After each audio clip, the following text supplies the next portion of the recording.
Hey, Hey everybody, how's everybody going tonight? It is Thursday night. Welcome to another NLG show.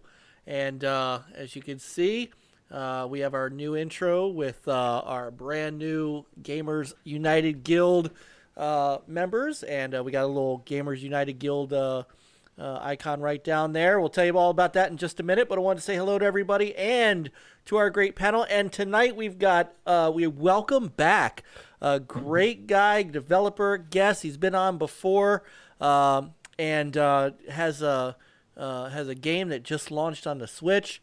He is Diego Almazan from Warped Core Studios. How you doing, brother? hey, Welcome doing back. good, doing good. Yeah, thanks for having me on. It's really exciting to be here and to see you guys again. Yes, yes. Yeah, So good to having you again. yeah, man. Yeah, So thanks. so you've been a little busy lately. Yeah. I'd spent a lot of time working on the port and getting that out there, and a lot of the kind of like admin kind of publishing stuff having to do with that. And yeah, it's kind of pretty much there. It's all ready to Nice. go. Um, but yeah, a lot of it's just been trying to get it launched in as many places as possible and trying to get people to see it and promote it and all that sort of thing. So it's Fantastic. as So I mentioned before, I feel like the promotion's a little bit out of my comfort zone, but I try. no, it's okay. So for those that Yeah. welcome to our wonderful chat room. So if you did not know, Warp Core Studios, Diego, they've launched their game Aqua Lungers on the Switch and Steam. Right? It hadn't been out on Steam yet, had it? Yes. Yeah, actually, it's been on Steam since late August. Okay, And yeah, that's right. That's together right. with the Switch release, I actually did a 1.1 release that added some more content and fixed some bugs and things like that. So Eh, basically, what you see on the Switch is going to be the same as, or more or less the same as what's on the Steam update. Oh, excellent! And I've got that Okay, cool. trailer. Yeah. We'll play that, and you can tell us all about that update Oh, for in a sure. few minutes. And you're gonna stick around. And so unfortunately, we don't have Chris tonight because it's his anniversary, and a family first. So the wife said you're coming with me. So and I can totally understand that. So Chris is out, and Uh, unfortunately it's Frankie it's is out all tonight too. all families equal. Some are more equal than others, right? Some are more equal than others. Getting So. shafted a little bit. So Diego's gonna stand in for Frankie tonight, and we're gonna talk some other stuff too. He's part of the gang tonight.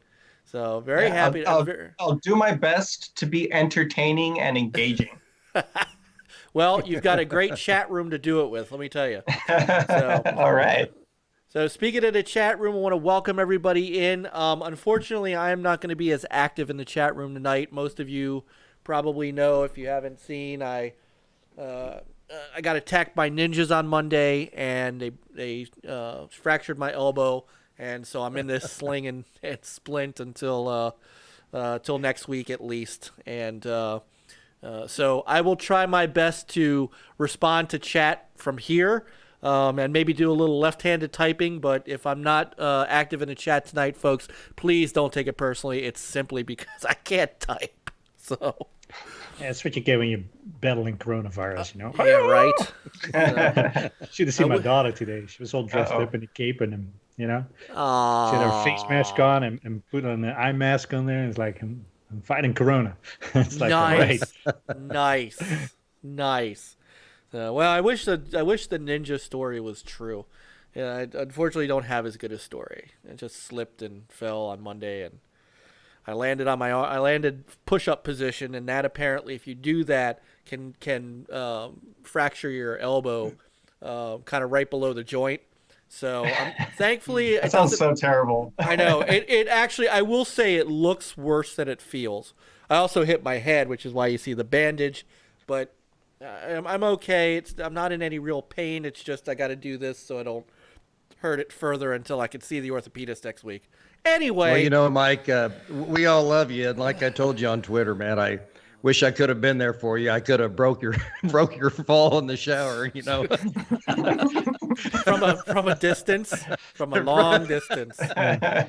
Here's a soap on the rope. Okay. All right, let's. All right, we're off the rails already. So anyway, so before we get too far into things, I want to introduce the other two members of the show who are here tonight, and they're going to be helping me out as well with talking to Diego about Aqua Lungers. I know John's got some questions for you, which is always good because John's always prepared. So first up is the man, the myth, the legend. He is HTK. He's in the podcast, but he's in the game, and he's actually in the game footage we have tonight for something. So. You must have played something.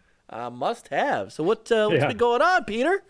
Oh man, well, we're alive, we're healthy, we're not as broken as you are, so that's good. As Ainsley says, we're getting old, mate. You are correct. We are getting old, man. We're getting old every day. Every older. day. Which is, I guess, nowadays a huge accomplishment, with all stuff that's going on. So, yeah.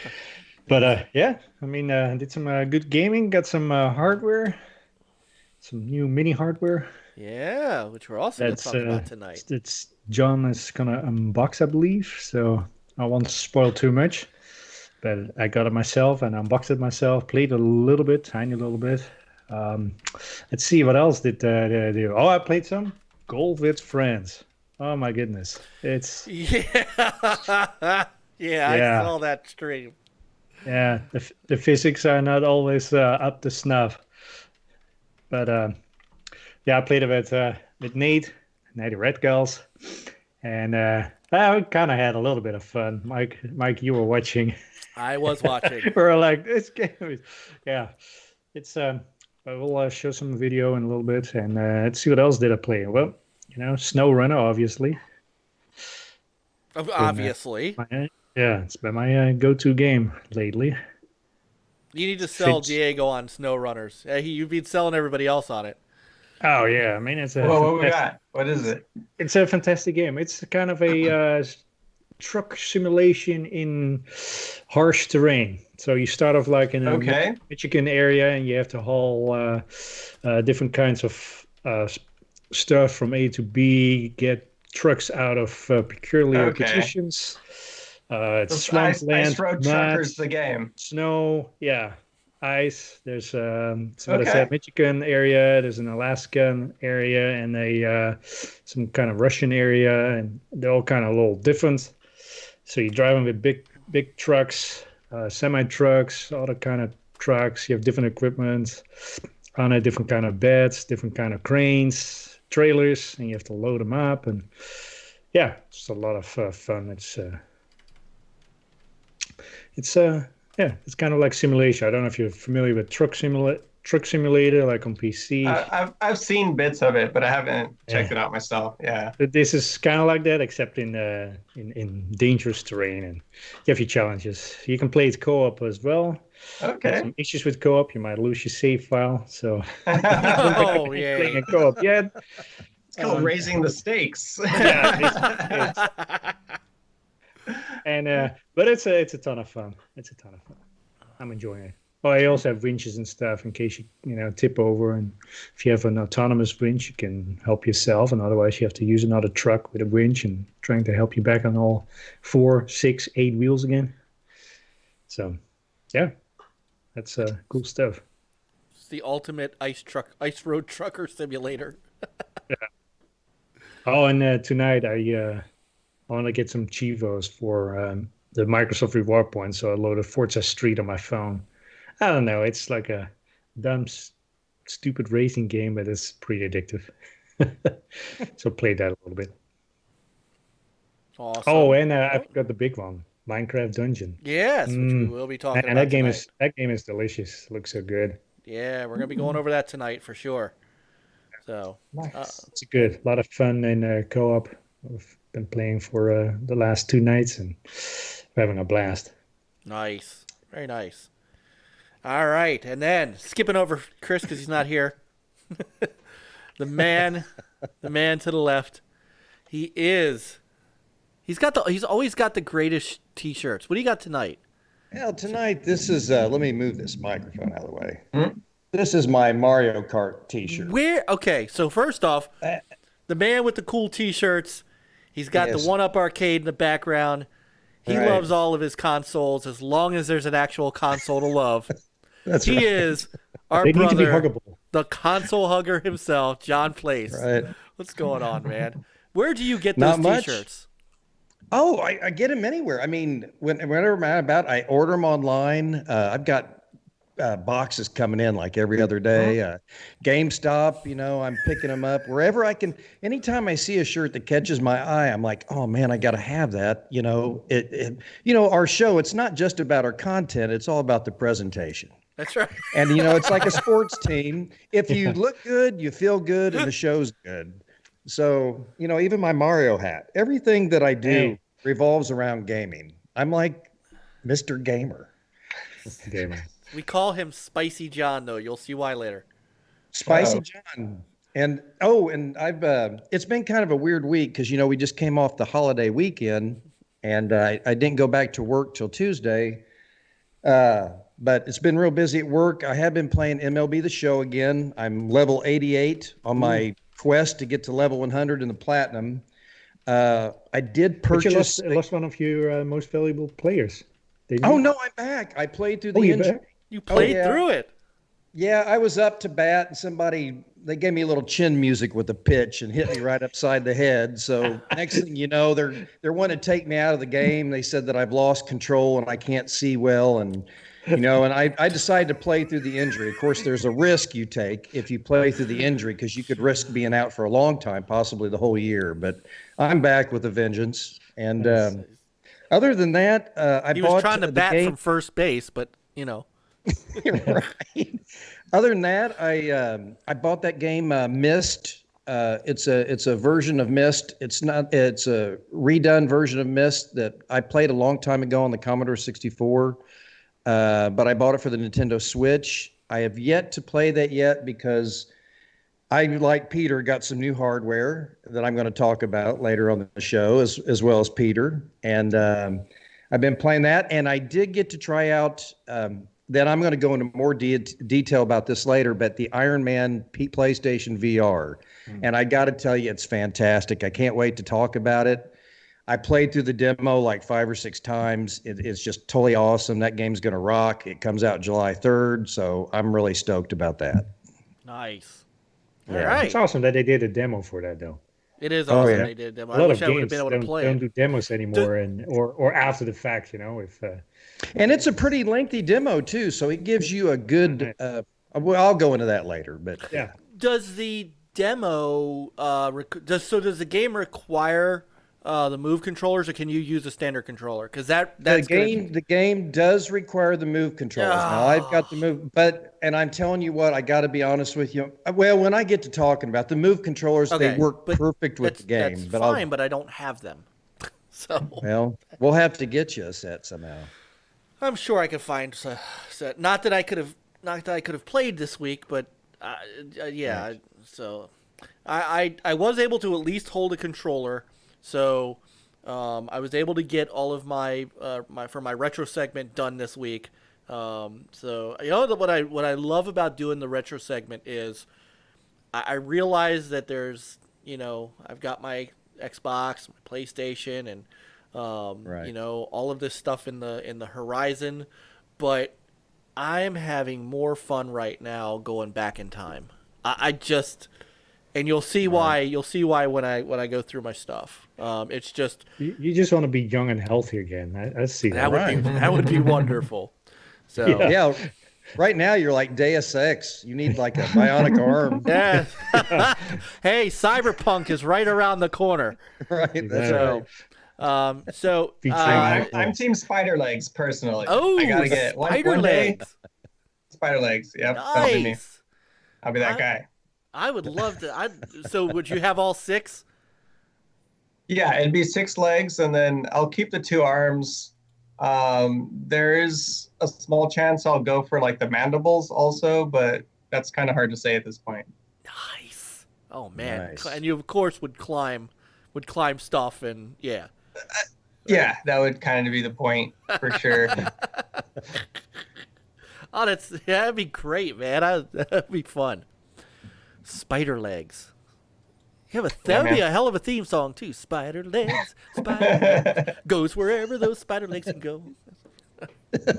Yeah. I am not on any medication, I promise. All right, so you're just still in shock. I am just it really. and go ahead. Also, when next time we talk to Tommy, man, I gotta figure. I'm excited. I'm anticipating. I ordered 2 T-shirts from Intellivision, and it's been like 14 days, and they're supposed to send me an email when they're sent. So I have no idea on how long these things take to get. If it's taken a while, or No, Dad, so I don't want to swap meds. I'm not taking any. Oh man. So and speaking of Tommy, I'll show you guys this real quick. So I did get back my Earthworm Jim book.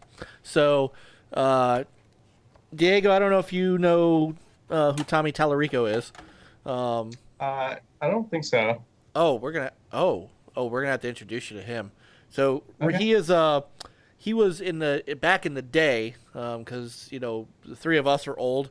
So back in the day, he was a huge video game composer. He wrote a ton of music for games like Earthworm Jim, The Terminator on Sega CD, Spot. Nice. Stuff like that. He is now the president of Intellivision. So, and the Amico that's coming out in September. And so he's been on our show a couple of times. He's a good friend of ours. So this is special to me. He actually signed my Earthworm Jim Sega CD book. So let me see something here. Yeah, on your Skype. I actually did. I did hear from Intellivision. Did you? In the past few months. Yeah. Really? Oh, yeah. Okay. I'm buzzing Tommy. I'm gonna ping him. Yeah. Because I was gonna. So I wanted to wait till we got to the Aqua Lungers talk, but it is a game that would be perfect for the Amico. Oh my God. Yeah. The what do you call, like, the style of game, of course. Yeah, absolutely. Yeah. The problem is my game is a mess. Coding wise, and actually, getting it to work is kind of the big concern. Sure. Well, they've got. I mean, let me tell you though, they got a hell of a team over there that could help you do that. So,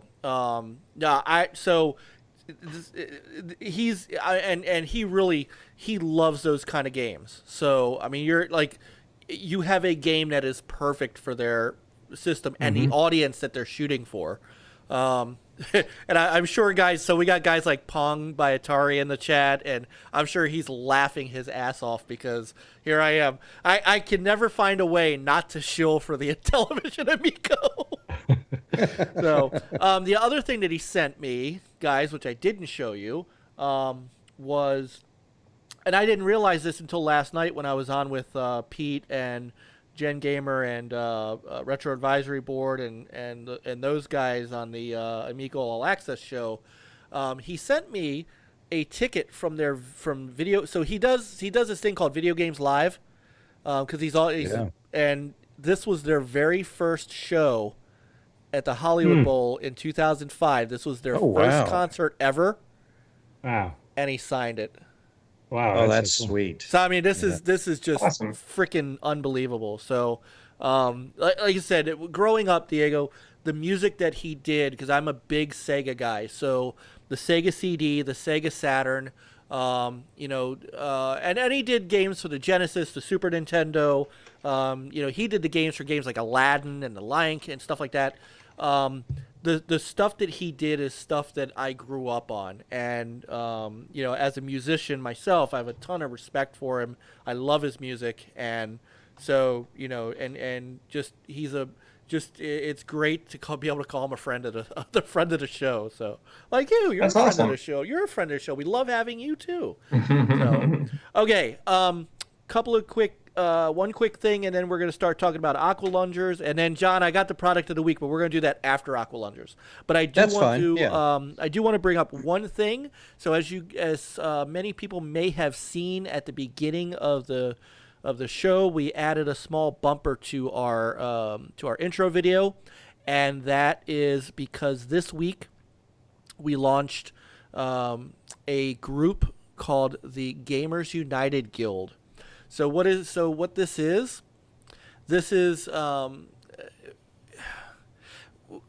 everybody knows us and knows that we try to be positive game talk, real game talk, very drama free, very away from the social media stuff and things like that. And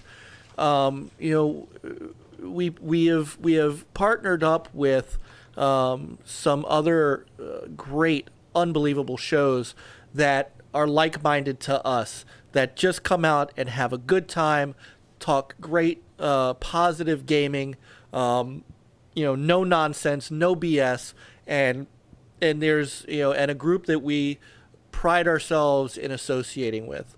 And no BS, just OBS. There you go. So we're called the Gamers United Guild. It's ourselves, the great guys over at Retro Renegades, who are, some of them are in the chat right now. You've got I just saw Jay, Graphic God, who, by the way, is going to be on with us next week for our 200th show. Jago was in the chat earlier. Just an unbelievable great and a totally different show than what we do, and one that you have to wear headphones for if you have kids. I'm just letting you know. Right. 4 Guys with Quarters, a show that that I've followed for a long time. I've had it's influenced a lot of what we do. Just fantastic stuff. And then TXR, the Xbox Roundtable, with Invader Gaming, who's in the chat, and his group has got Centurion and Southbound 110, Jeremy Downer, really good friends of mine, Tim Dog, and they do 100% awesome. We're one of the better Xbox podcasts out there. If you just want straight up great talk, no nonsense. They do cover the rest of the gaming world as well, so they'll talk about all the consoles and things like that, but they really focus in on Xbox, and it's honestly the best podcast on Sunday nights. So I encourage you guys. All of their links are down in our description, and I encourage you all to go check out the rest of these shows. We will of course be expanding, but this was the first set of the group that we wanted to put together. So support and be supported, and that's our motto. So just wanted to explain to everybody what the Gamers United Guild was, and again, please go and support these other fantastic shows. So yeah, you're more than okay, Invader. They had Tommy on too. Man, they had a great interview with Tommy Tallarico a couple months ago, right around the time we did. And if you want a ton of great great information, yeah, that's the place. It's great. So, okay, now I'm going to bring up. So Diego, as you said, and as I said before, congratulations on your Switch. Thank you. On your Switch launch, and how has that been going? It's been going. I mean, it's exciting to just have something out. It's the first game I've ever made on my own, and being able to launch at all on a console, let alone the Switch, I think is a pretty big achievement. I feel really good about it. Yeah, my friends and family are all really happy about it. So it's awesome. Really fun. By the way, how's your very lovely wife? Oh, she's doing great. Yeah, excellent. Yeah. She tried her hand at chicken nuggets today, which worked out fairly well, I thought. Nice. We've been experimenting a lot with food, but she's doing good. She's working. She gets to work from home like I do, which is great. Very nice. And yeah, it does. You're asking a little bit about how Switch was going, and one of the challenges has been that it doesn't really have an online mode, but being a split screen game, it's kind of a bad time because most people who would meet together to play can't really do so these days. So it is a challenge, and it's kind of been something to work through. So. Yeah. Well, but you have to think that families at home with the Switch and hopefully with multiple. So how does that work with the Switch? So talk to us about how the mechanics work. So basically, you can play anywhere between 1 and 4 players. So you can't play by yourself, but the game is very much designed first and foremost for multiplayer. So the way it works is, if you have your Switch, whether you have TV mode with like your Joy-Cons split up, or if you have handheld mode with like an extra controller, each player just basically presses, I forget if it's confirm or any button. I think it's any button to actually like enter the lobby, and he gives you some options to kind of customize your player a little bit. You could choose your color, you could enter a name, and you could choose teams. So like you have the option of either just kind of playing on your own and doing a solo thing, or you can, if you're playing 2 players, you can play it on a team together. If you're playing 4 players, you could do like 3 versus 1 if you wanted to. You could do 2 versus 1 versus 1. It really doesn't matter. It kind of just is built to support any combination of 4 players, okay. 1 to 4 players. So it's intended to be flexible and let players kind of play however they want to play. Cool. Awesome. I remember the last time you were on and you were showing us some of that great gameplay, and that's why I was asking how your wife was doing, because she came on and I think that's right. I'm pretty sure she whipped on you pretty well last time. Yeah, she's mean. Yeah. So she was kind of relentless. She can get down. So. Well, it's not just that she's relentless; she's also really smart. That's awesome. Yeah, she's good with the strategies, and she's good at learning people. That's one thing I've definitely learned over the years, especially with me. Like, I think she knows me better than I do. I'll show up one day and just be like, oh, like this thing happened, and I don't know how I feel about it. She's like, oh, you're feeling this and this because of that. I'm like, oh, that's what it is. Thank you. Now I understand myself, and I feel better. So it's kind of bizarre, but it's good. I think it's a good thing. Yeah, but it works, right? Oh yeah. I feel like she makes me a better person. So that's the thing. Awesome. Yeah. See, Diego, I had a few questions. Do you mind me asking, Mike, or go for it? I'm not gonna lie. This is full disclosure.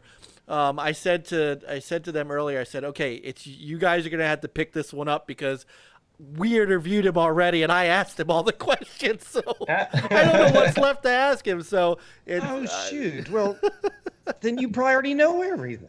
Well, but I would love to hear it again. That's all right. It has been a while, so maybe not everyone's up to speed. Yeah. Actually, Diego, I was wondering, Warped Core Studio, I was wanting to know when you started that, and also with the game Aqua Lungers, like what gave you the idea of Aqua Lungers, or what gave you the inspiration?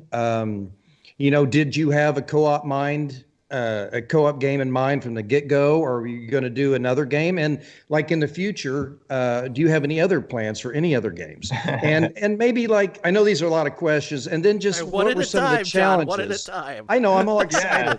I got so much to talk about. Like, how do you make a game? Right. But I just wanted to learn a little bit more about you and how you got started and the inspiration behind this game. For sure. My background is as an artist in the video game industry. I worked at BioWare for a while. That's kind of the biggest thing I've done. Oh, nice. But I spent most of my professional career doing 2D art because I really liked concept art, and that's what all the like super cool people were doing. I thought, and I still think that actually. I think they're very cool.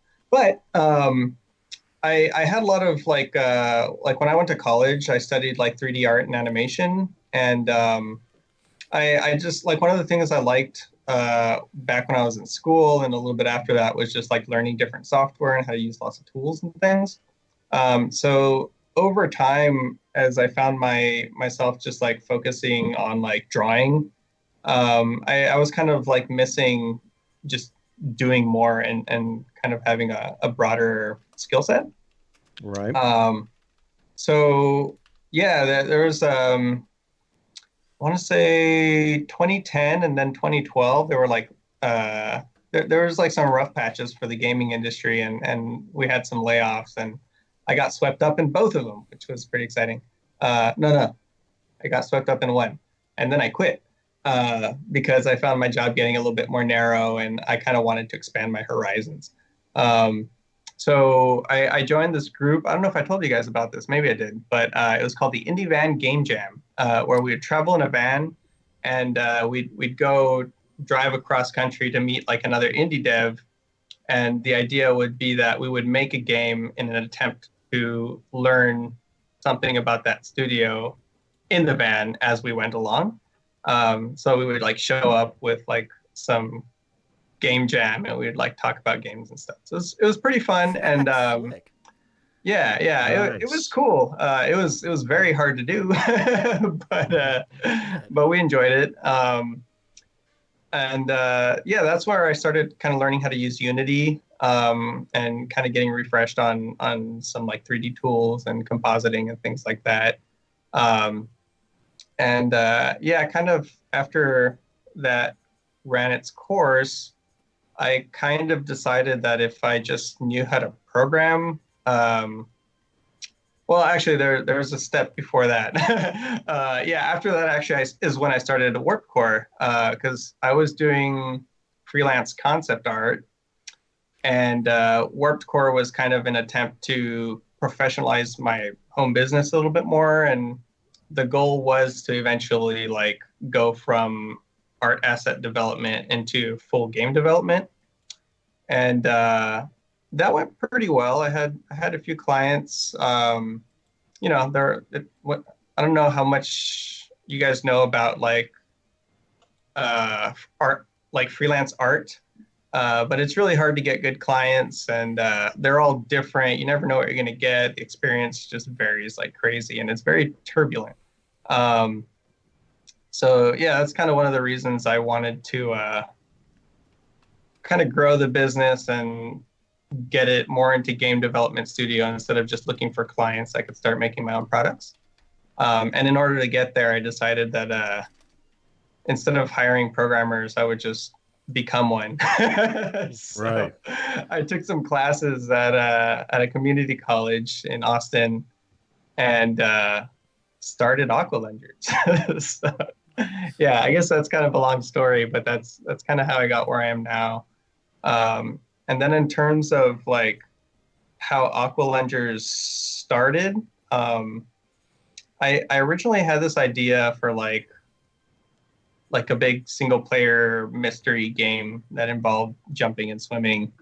And I figured like if I wanted to do that, like I should at least be able to get platforming and swimming. And I've like never done that before. I hadn't made anything where you have 2D controls and then other 2D controls and like a level. Like I've never made a game on my own. So I did this kind of test to see if I could even do the basics, and that went pretty smoothly.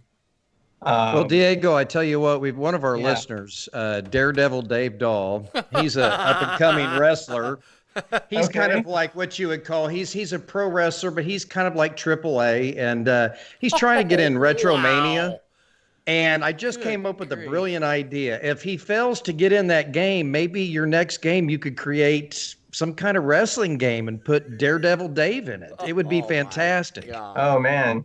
I mean, Jesus. I'm not opposed to putting people in stuff. Right. I do have some things I still want to do. oh, he's a character, all right. I Yeah, mean, yeah. you know, Characters are great. Yeah, and nothing wrong with Triple A that. wrestler. Right. Good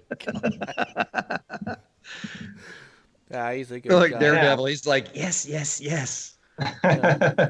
So, continue. mystery. Oh yeah, Star yeah, Mystery yeah. game. So yeah, I figure like for a single player game to like have something that feels like it's worth playing, you really need a lot of content. You need a lot of levels. You need some story. You need a lot of things. And I just wasn't prepared for anything like that. So I decided to just like try split screen.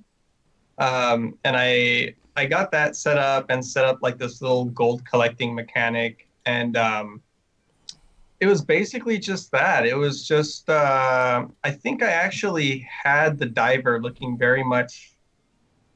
It may be almost exactly what I have today, but yeah, I had the diver and just like everything else was just boxes. And just with that, like the game was already fun to play. Like we were just jumping in the water, you know, quote unquote, and collecting gold and getting torn up by monsters and harassing each other.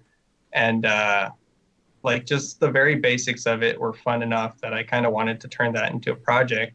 And the intention was just to have like, you know, 5 or 6 levels and just put something out there, and you know, people could take it or leave it and it'd be no skin off my teeth. And by the time I got to something that kind of felt like that, it just by a long shot just felt like not enough. So I decided to kind of retool things and just add more levels and just kind of make it a little bit more co-op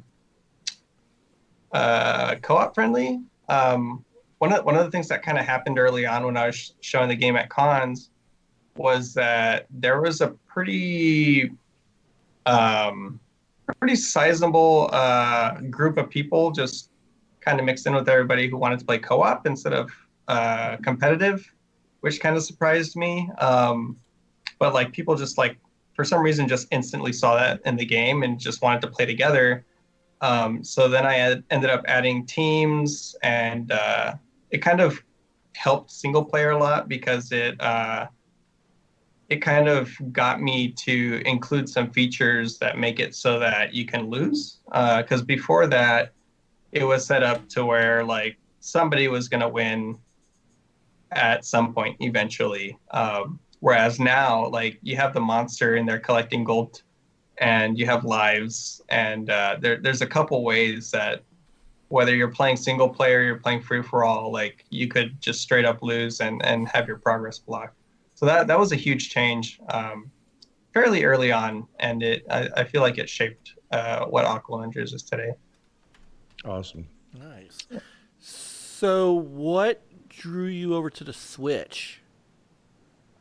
Well, the Switch already, like in my mind, is a good platform for local multiplayer. Like I feel like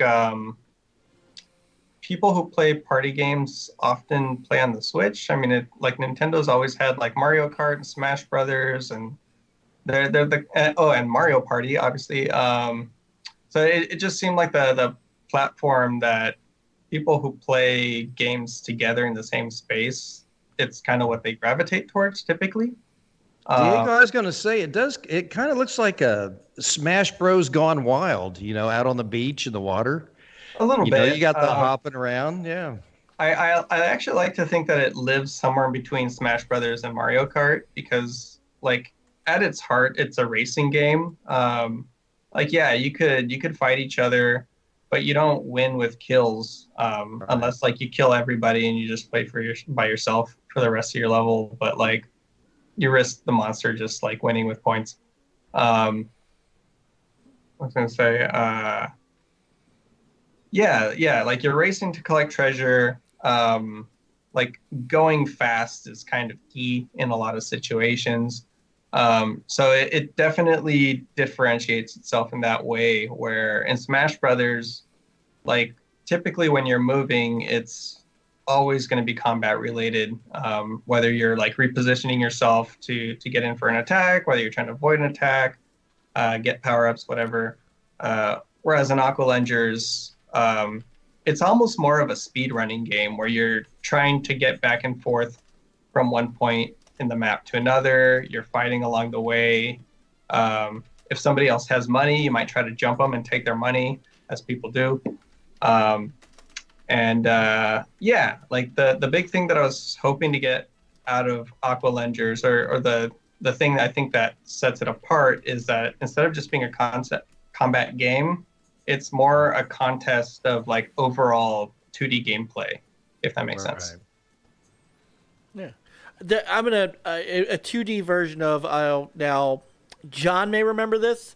Peter won't because he wasn't a Sega guy, but I always got just a hair bit of Power Stone vibe from this too. Oh, interesting. Yeah, I can see that. Yeah. I played a lot of Power Stone back in the day. My man. Yeah, me and my brother were able to unlock almost everything. My man, that's what I'm talking about. That was amazing. Yeah. There we go. See, I mean, but just that. Namely the second one. Yeah. Yeah, the second one was very good. The first one was a classic. Which I actually have. I have the Japanese import version, so I had to have that. Right. I had to have that before it launched. That was back when you bought import games because they came out 6-8 months before the U.S. version. So yeah, that makes sense. Nice. Yeah, so, I was never that cool. Oh, I had to be. I had to have it, though. So you had mentioned actually while I'm going, because I'm one armed, so I'm a little slow on the draw. John, did you have another question while I'm grabbing? No, the game looks amazing. Actually, Diego, my name's John Place, but this is the first time I've got to meet you and talk to you. So I didn't know anything about your studio. So I'm always fascinated by developers and where they come up with their ideas. But the game looks awesome. It looks like a lot of fun. Thanks. I mean, This looks like my wife. She games a lot like I do. And sometimes when I have my kids come over, if they're older now and out of the house, but if they stop by, this would be a great family game too, because they love playing games, and you get some 4-player co-op, which nowadays one of the things. I mean, there's such a focus on online play a lot of times, but to me, I still love the couch co-op, man. It's one of my favorite things. My wife and I, we miss that, and some of the games that do have co-op. It depends on who's signed in. Only the person that signed in unlocks achievements or trophies a lot on some of these games. So it's like sometimes the developers, I wish they would make more co-op games where you're both logged in and you're playing and you're both unlocking trophies, achievements. It's something that I see all the time. But this looks like an amazing idea. So thanks. Awesome. Yeah, one of the things that I felt was important was adding a lot of tools where players can really troll and harass each other in different ways, and I feel like part of the thing that kind of helps equalize it slightly is the fact that people are going to be in the same room.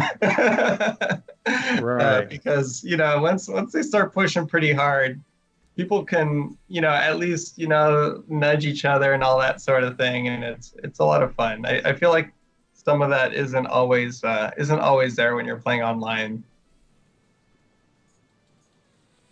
Nice. So you mentioned that when you launched on Switch, you also did a gameplay update for folks who had already had it on Steam, and so you brought out the 1.1 gameplay, and here's the trailer for it. So tell us what's new in the version 1.1.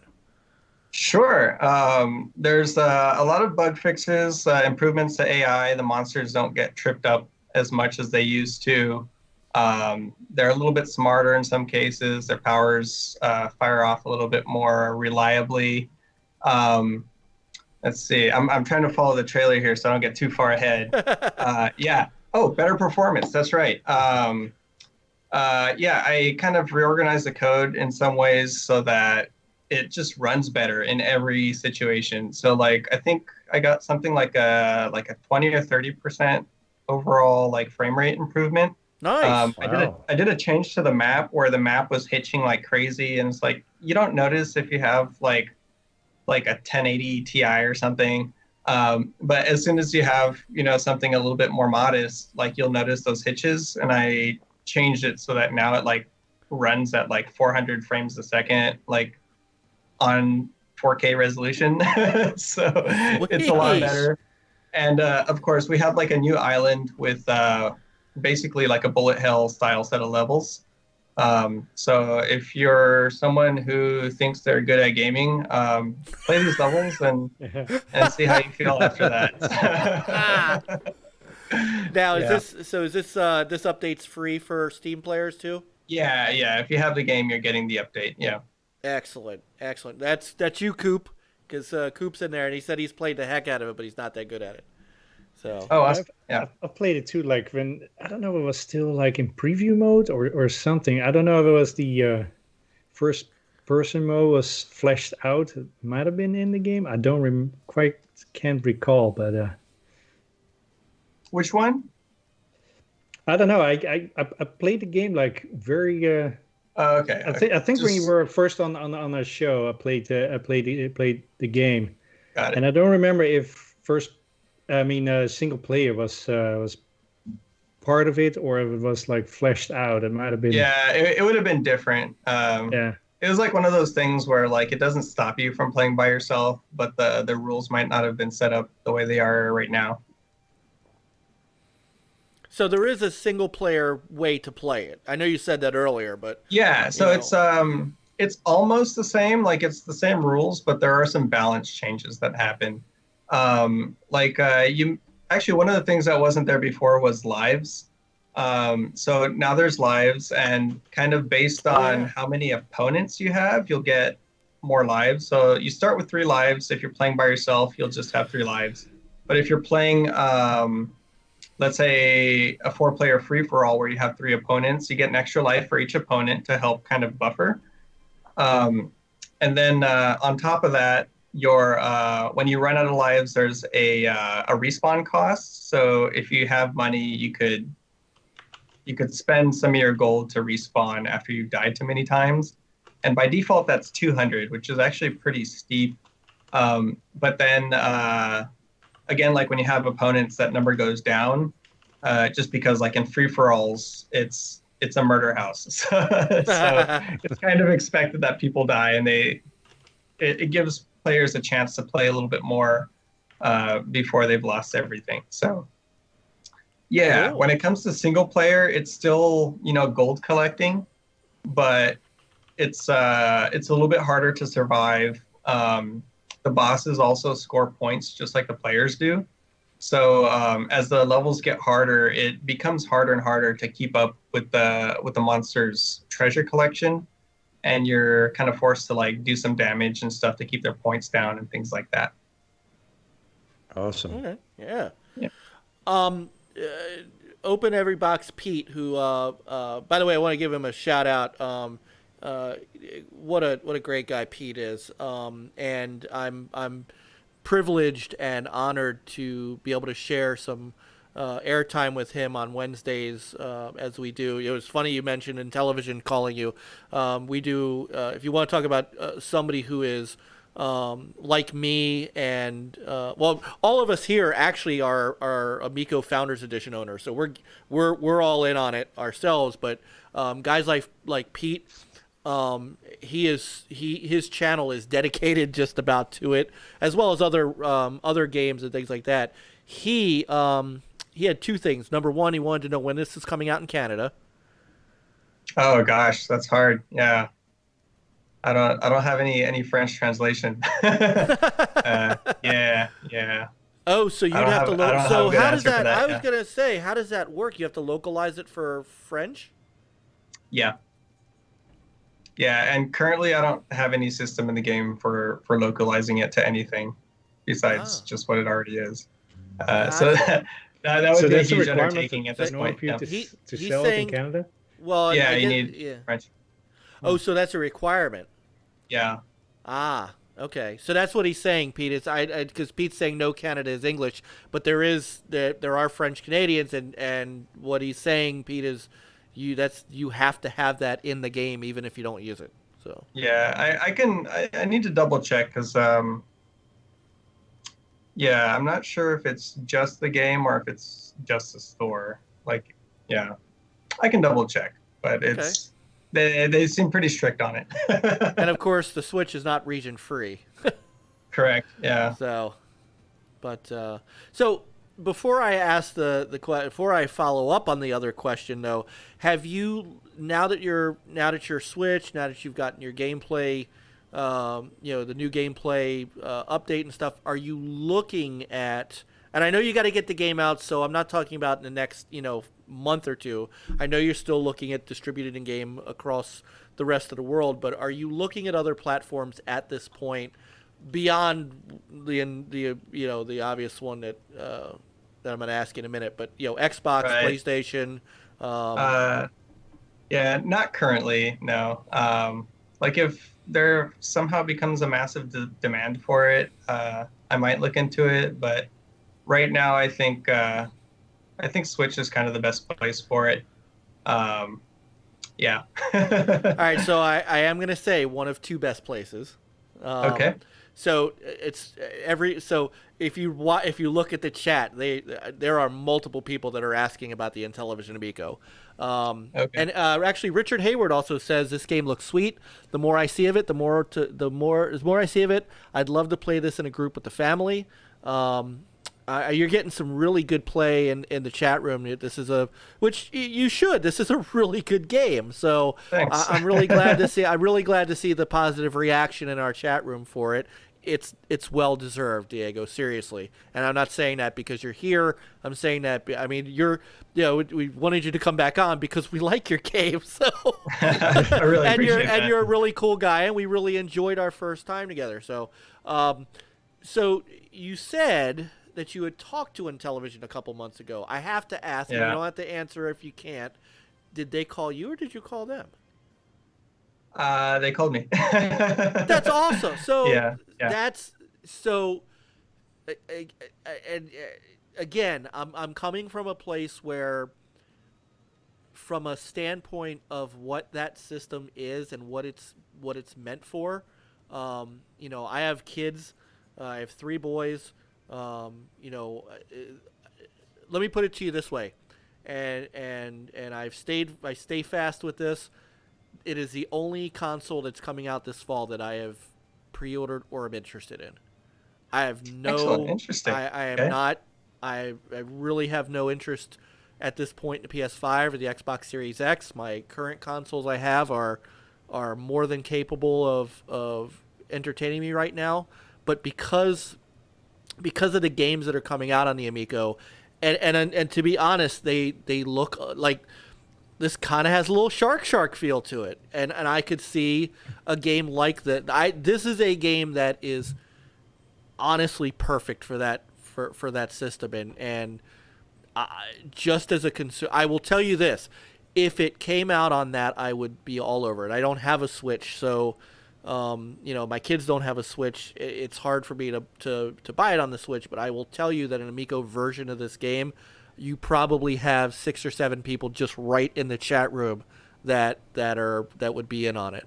So just something to consider. And again, if they called you, Tommy Tallarico saw something in your game that he really liked.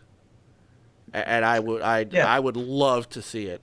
So I mean, you can be honest. What are your thoughts? I mean, it's a hard thing right now. Nope. I'd basically have to. I'd have to take so much of the game apart, and I'm really ready to move on to the next thing.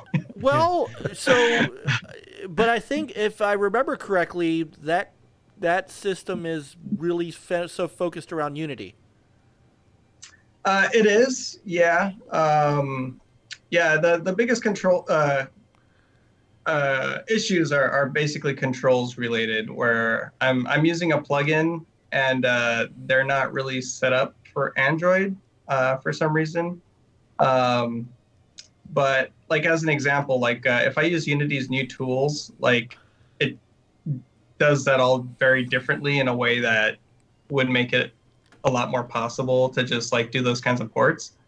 But yeah, right now it's it's basically like I'd have to spend probably another 6 months to a year to get all that working, and it's hard to justify, to be honest. Yeah. Okay. Well, maybe your next game then. Yeah, absolutely. Yeah, one of the things I'm really excited about with the new project is actually having a little bit more flexibility and building it better from the start. So is this project underway? Is that what we're saying? Are we breaking any news here?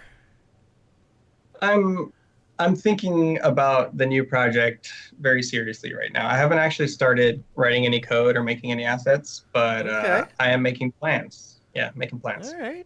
If there's any kind of breaking news you want to, any kind of exclusive you want to give Right. I'm always up for that.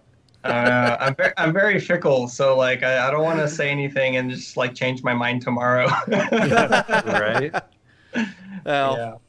no, I can't wait to see it. I mean, if it's anything like this, it should be really, really fun. Now, are you still?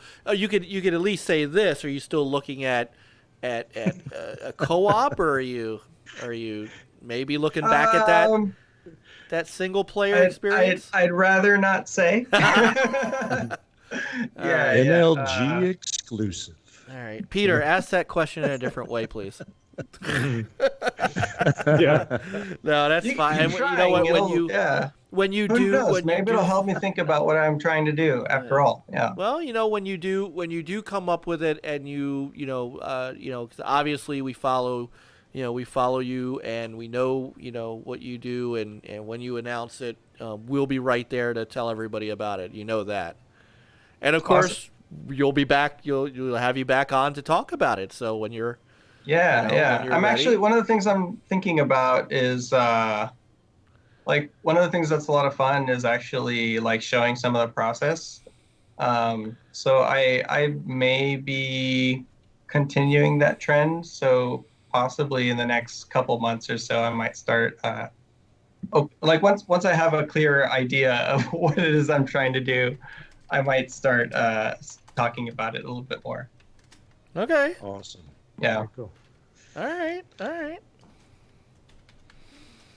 Well, this is great, and and again, I obviously, like you said, I want you to stick around, but I do want to say, I appreciate, and I know we appreciate you coming back on and talking to us about the game. You did it justice. I know you were concerned about your promotional skills, but you did just fine, sir.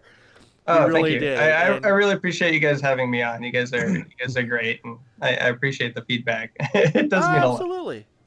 Very nice Absolutely. meeting you. Yeah. Infinite Yeah, says I too. I was promised exclusive news. Sorry, we tried. Right. Promise exclusive news. Oh man, what can I say that would be exclusive that I don't know. I'll have to think. I'll have to think on what's exclusive. I could tell you, I haven't seen this anywhere online. The final boss battle in this game has something special. Ooh. Ooh. Yeah. So there That's a special isn't. thing. So wait a minute. Wait. There's a boss battle?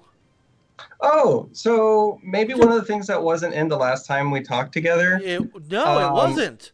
was boss battles. You didn't say anything about boss battles last time. Ah. So there's boss battles now. Nice. It gets you started a little bit slow with Pinkor over here, the pink brain monster. But the way the game is set up is you probably saw the map has like its islands and you choose your levels. So when you start off, you complete the 3 levels in the island, and then once you complete those, it unlocks the boss. And then in order to continue, I don't know if you see there in some of the footage, so the boss sometimes has a health bar.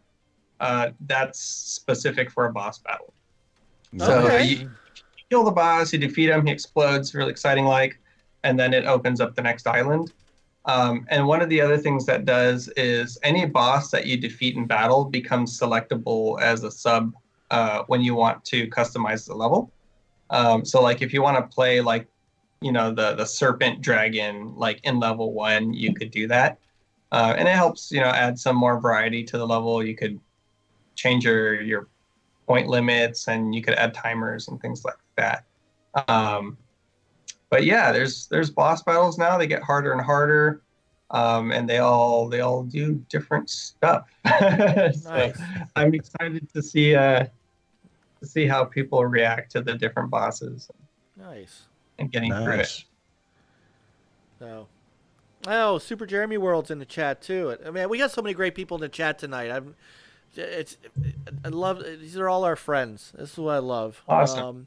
And he's got a great channel too, man. He does some great retro stuff, and he just started a podcast with his brother, where they just talk retro and talk about stuff, and it's very open ended and very enjoyable.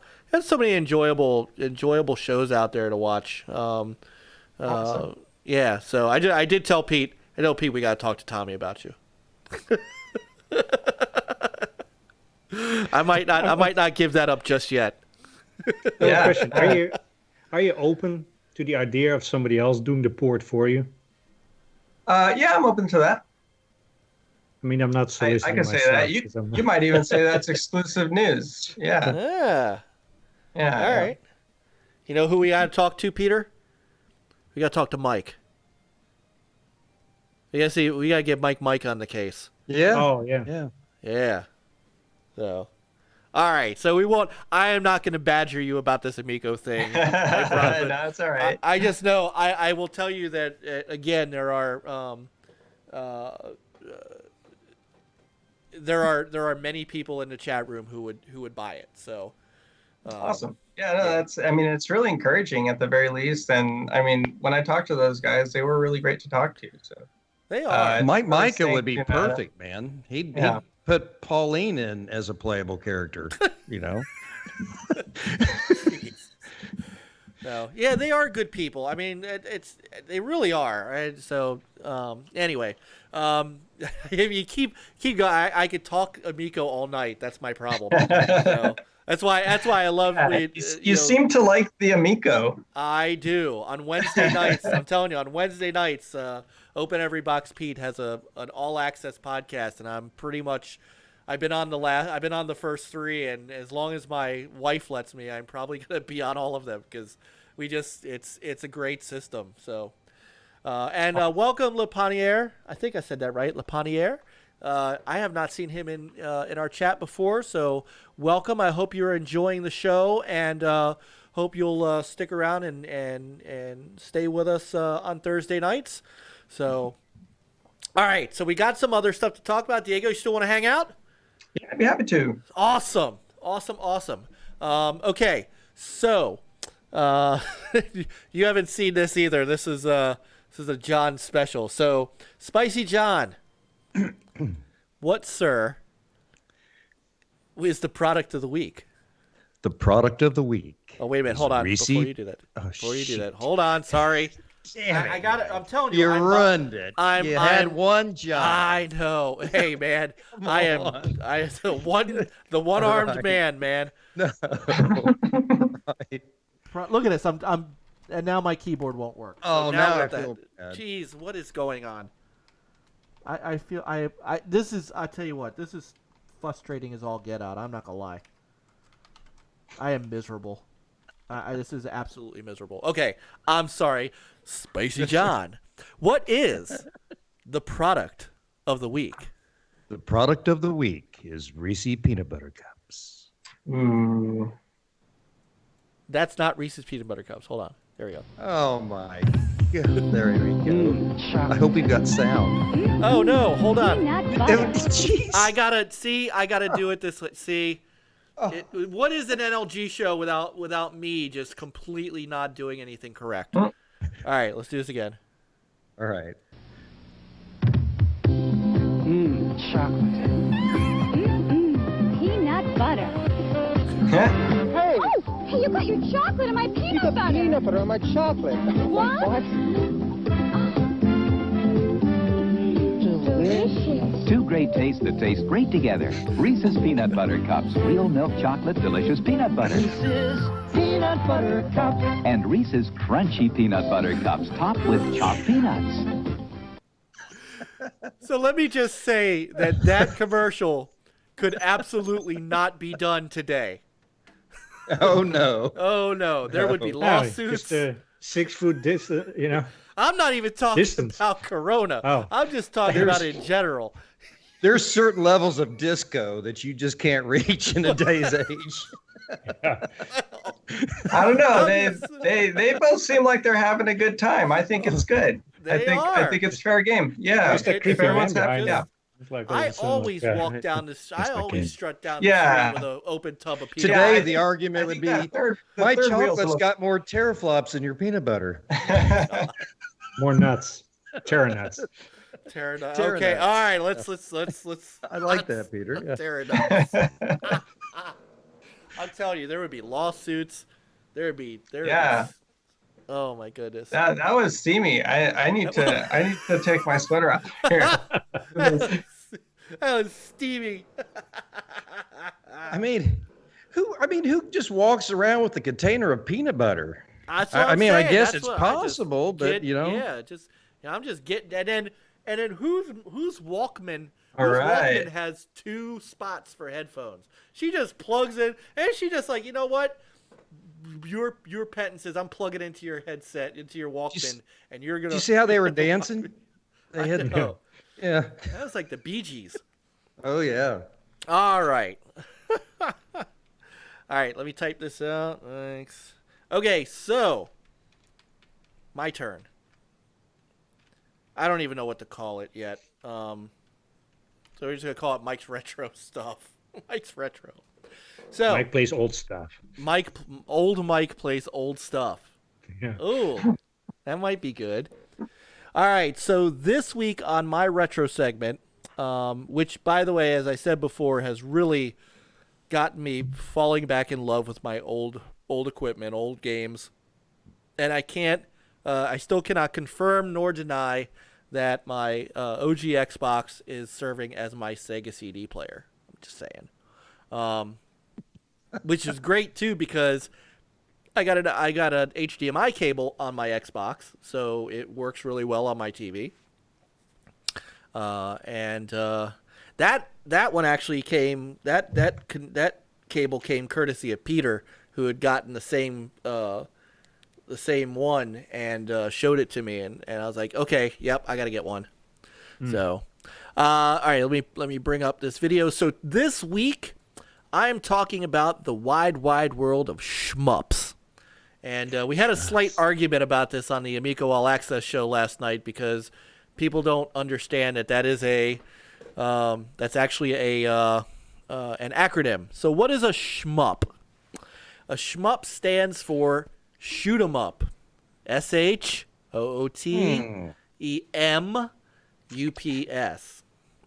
So I wanted to talk about some of my favorite shoot 'em ups and what they looked like in the old days. So I went back and went way back into the archives and came up with a few that I want to show you guys today. Now, a shoot 'em up to me is any game that has some entity that shoots at things coming at it, and those things could shoot back, and your job is to survive. That's your sole purpose. Survive the levels and blow up the enemy, the aliens, the ships, the planes, the tanks, whatever they are. Now, what I did not include in this list are some what I call static shmups. So games like Space Invaders. Space Invaders is technically a shoot 'em up, but it's one screen static. I also did not include, for my Intellivision brothers in the chat, I did not include Astro Smash and Space Hawk for this, or Astro Smash for this reason either. What about Galaga, Mike? Is that I did not, it is, but I did not include Galaga or Galaxian or Gorf because, again, they were single screen. So what I focused on today was scrolling shmups. So, and hold on to that thought, Coop. Trust me, hold on to that thought. So I started with, and what I may end up doing is you may see me stop it and start it here and there because OBS still doesn't allow me to pause yet, but I can kind of make the video disappear, and when I make it reappear, it'll play from where it was. So if I do that, that's on purpose. But I'm going to try to talk through it as fast as I can. So I started with one of the oldest ones I could remember, going back to the Atari 2600. And that was River Raid. A River Raid, I love that. one of the very first. So you're shooting at helicopters and planes and eventually blowing up bridges and trying to keep your fuel up so that you could keep going. This to me was, I mean, this came out on, I know Intellivision had a version. I know my Atari computer had a version. ColecoVision had a version. There was a lot of versions of this that came out, and this was a lot of fun. So this was one of my favorite games, Mike. When you drive over those or fly over those fuel barrels, they go bloop, bloop, bloop, bloop, bloop. Yep. Yeah. Awesome. This looks a little like an iteration of this one. The second iteration looks a little bit like what's like Blue Max, the Commodore 64. Do you remember that? Blue Max was also on the Atari too. Yes. Yeah. All right. And he also had a little bit of altitude. Yes, and you had to match that altitude to blow up the biplanes coming at you. Mm-hmm. All right, so next up we get to 1980. Oh, shoot, it did start over. I'm sorry. All right, so we can talk about this for a second. I'm going to see... Oh, restart playback when source becomes active. My apologies. But, you know, a game like this is... I mean, this had a level of challenge to it once you got farther and farther in. And eventually tanks on the side would come in and shoot at you. Oh, yeah. So. And all the narrow paths, Mike, on the sides, they would get real narrow. And you had to make a decision. Do I go over here and face 5 tanks, or do I go over here and face 3 boats? You know, and constantly. or do I fuel up?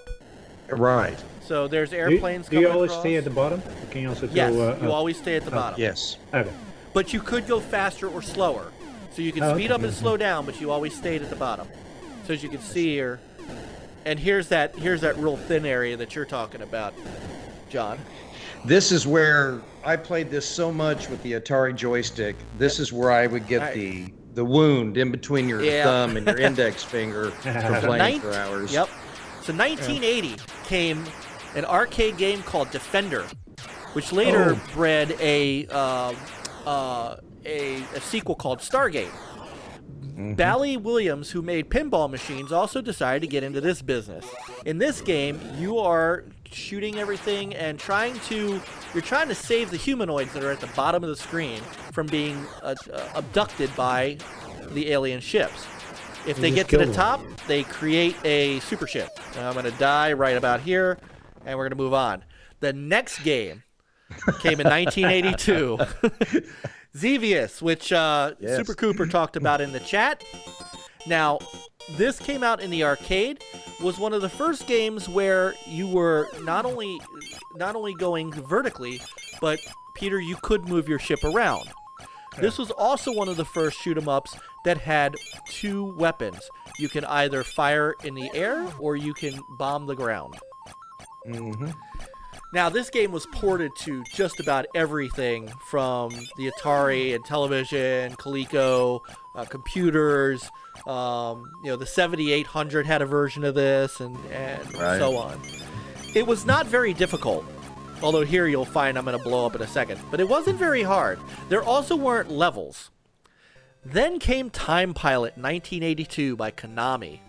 One of my favorites. Oh, yeah. One of the first games that actually let you go in 8 directions. So you weren't just stuck up, down, or left, right. This also had stages. So we start out here, I think this is 1940. You're shooting against biplanes in a ship that, of course, is much better.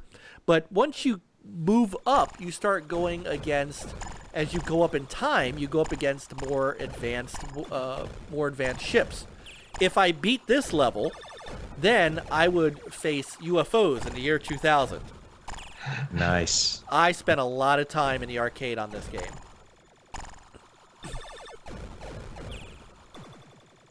It was tough as nails, too, by the way. Yeah, it looks like it. So now we get to Capcom. And Capcom began to build the true arcade. So now we get away from aliens and things and go towards World War II. Now, this was also one of the first games where you could upgrade your weapons by picking up power-ups. And you had a dodge. So this game led the way to another, to a sequel. And of course, they had a prequel to this, 1941, which is a little more primitive.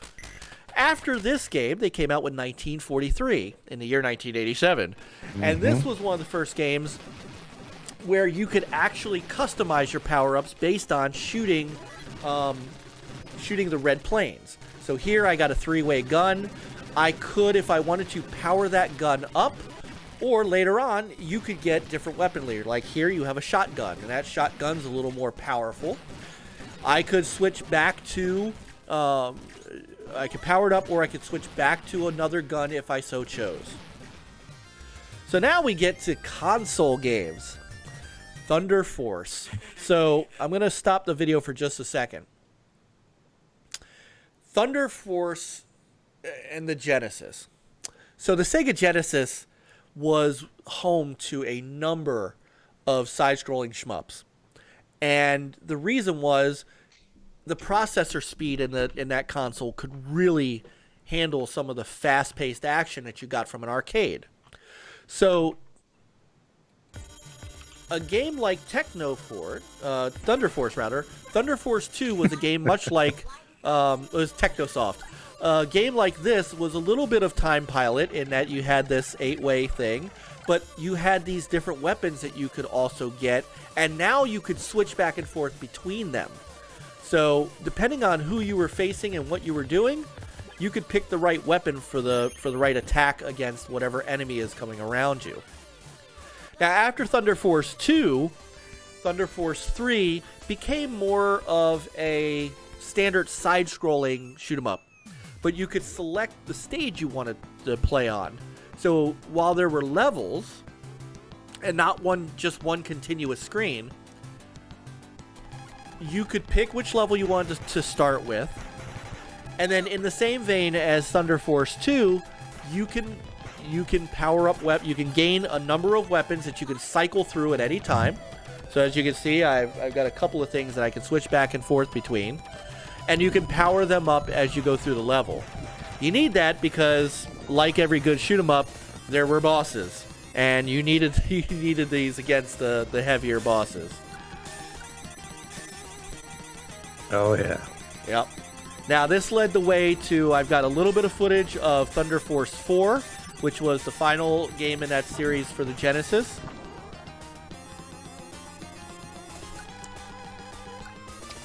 Yeah, at some point, somehow I found the soundtrack for Thunder Force 4, and I still play it a lot. It's got a great soundtrack. Yeah. Yes. The game has amazing audio. The Genesis was such an underrated system for audio. But in this game, they really tried to up the graphics. I mean, you could see the levels of scrolling that are going on in the background. And that sand, they're attempting that sand to be, to be a little transparent. The ship is going behind it.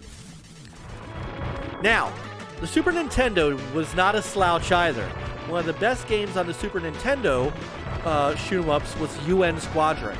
Now, you could go back to our channel and see a more in-depth version of this by our old host Crazy One, who did a retro rec on this. But one of the cool things about UN Squadron is you could upgrade your ship and your weapons between stages or even after you die. If you notice, I'm gaining money as I shoot things, as well as power. So when I get to the next stage, I can buy a better plane if I want. So here I can buy a better plane, I can buy different weapons, and I can stock up. So this had a decent sound. It had a pretty good soundtrack, but it had a lot of crazy action. And graphically, it was pretty phenomenal. So, Jago, again, this is UN Squadron on the Super Nintendo. I couldn't get that power up there. So once we got past the 16-bit, Then we get to the Neo Geo. Now, the Neo Geo competed in the arcades, of course.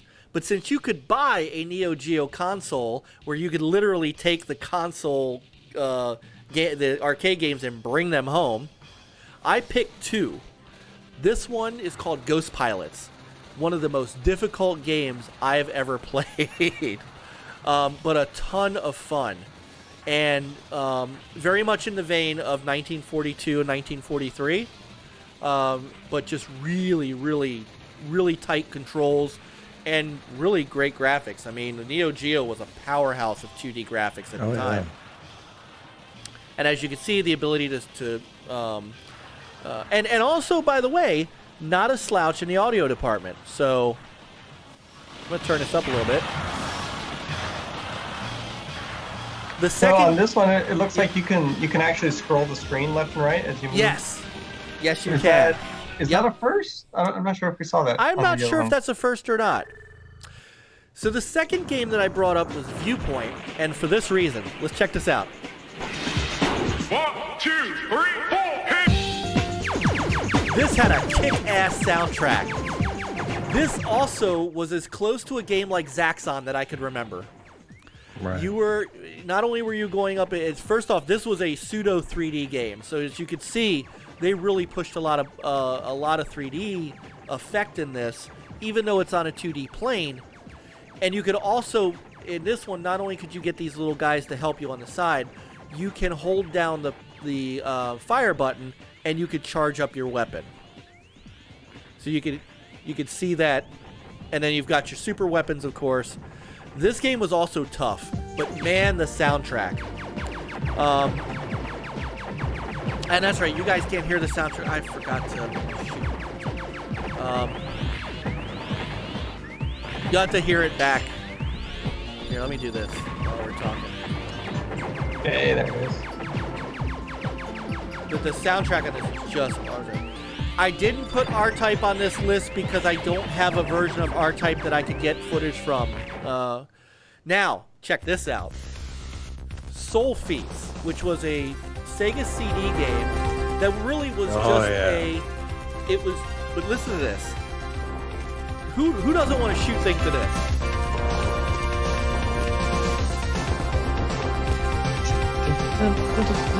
This was a Genesis game called Soul Dees that was converted to Sega CD. Really the only thing that was added was the soundtrack, but it was a pack-in game for the Sega CD. And one of the cool things about this game, and you're going to see it here, as I move, my powered-up weapons can move in different configurations depending on where I move on the screen. Now, as I hold down the fire button, it stays in place. But see how I was able to move the bottom gun down while keeping my other two guns straight, and now my guns are straight, and now I can widen them out if I want. So you see how I can move the guns, widen them out, and then once they start shooting, they'll stay where they are so that I can really target things. But again, the soundtrack is what really drew me to this. It's an average shoot 'em up as shoot 'em ups go. But man, that soundtrack. There were other Sega CD games as well that I wanted to put on the list, but I just didn't have time. Robo Aleste. But now I wanted to move to the Saturn. The Sega Saturn had a couple of great games too. One here called Darius Gaiden. Now, Darius Gaiden was very much a shoot 'em up that was based on fish. So as you can see, all of the enemies have some sort of fish look to them. The planet was fish, the whole thing was based around it. This game had a shield. And again, the ability to power your weapons up, things of that nature. And a great soundtrack as well.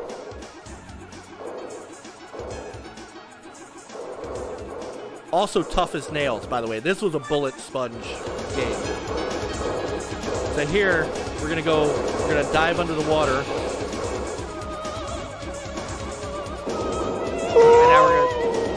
And now we're gonna take our fight down below. The Saturn also had games like Galactic Attack, and I believe it did have a version of R-Type, but I just don't have it. So all the bosses were also some sort of metallic fish. So for the last game that I had in my set, a company called Treasure put out a couple of games. You might know the more popular one, Ikaruga. But before Ikaruga, there was Radiant Silver Gun. You want to talk about one of the most impressive shooters in my opinion?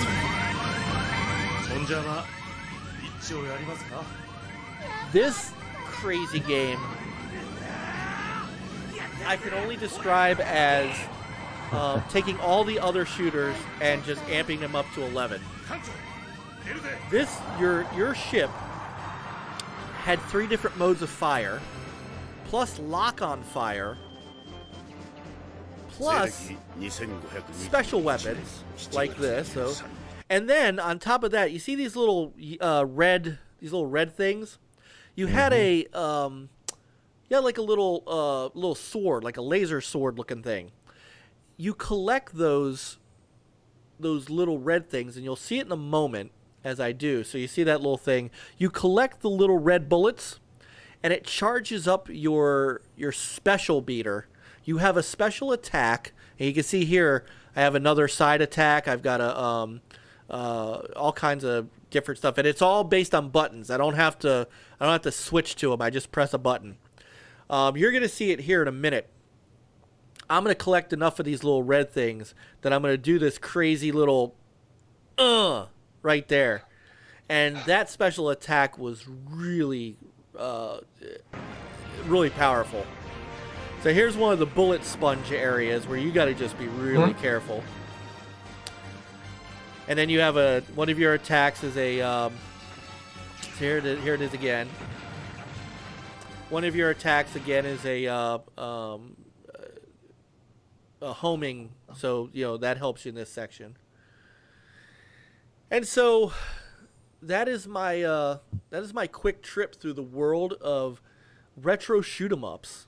And I hope everybody liked it. I probably should have, in retrospect, I probably should have put a little bit longer footage in there, but the last video I did was 20 minutes, and I didn't want to I was trying to get down to 15, but boy did I put a lot of games in there. So I hope everybody enjoyed that, and if anybody wants to find out which games those are, I'd be happy to give you a list of them again, or you can just go back and watch this again.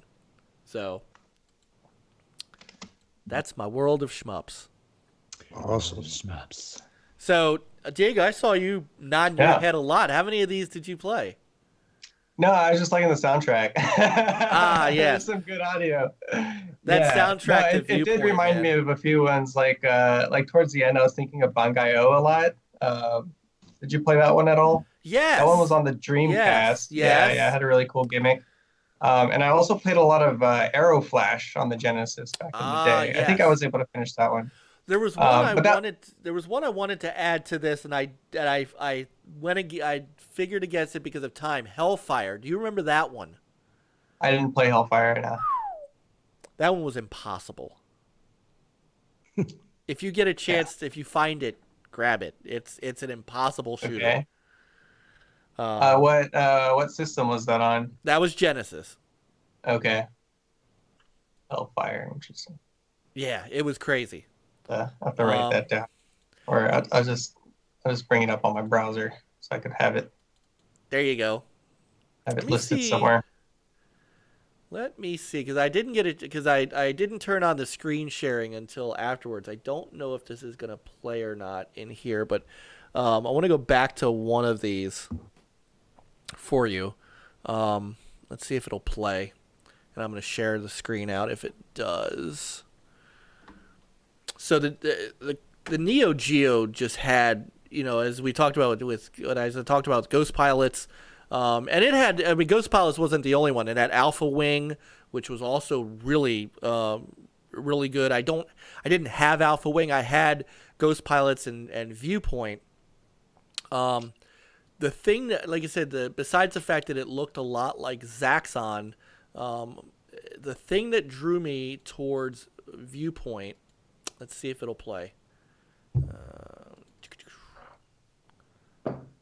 it may or may not, was the soundtrack, which was just such a really kicking,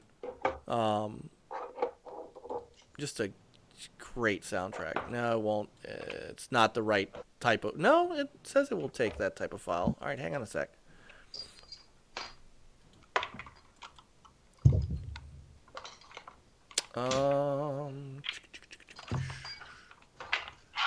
Oh, I know why. Hold on.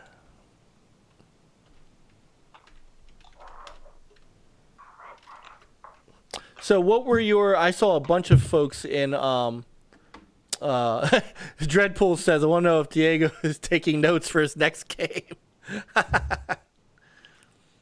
That's kind of like an always thing. I'm always just kind of learning as I go. I mean, a lot of what I understand about games has been like just playing stuff for all this time since. I mean, I was born in the 80s, and you know, a lot of what I played was during the 90s.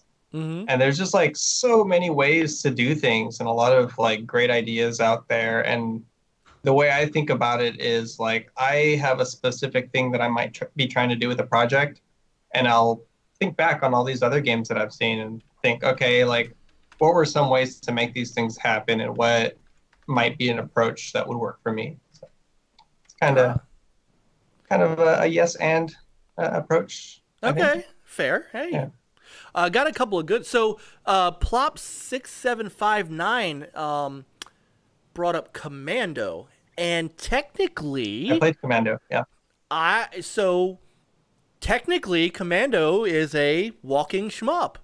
I have to bow my head to that one. I would have to consider that a shoot 'em up. So, Ikari Warriors, Heavy Barrel, games like that would all be shmups. So, but again, I went for the flying ones. There are also games. There was a game, Keiko Squadron for I think it was a Sega CD. Was one where you could where you were a female, like a little girl, and you were flying along and you were shooting things. Now, interesting. So, Super Jeremy World said Gunsmoke. I'm not sure Gunsmoke would qualify.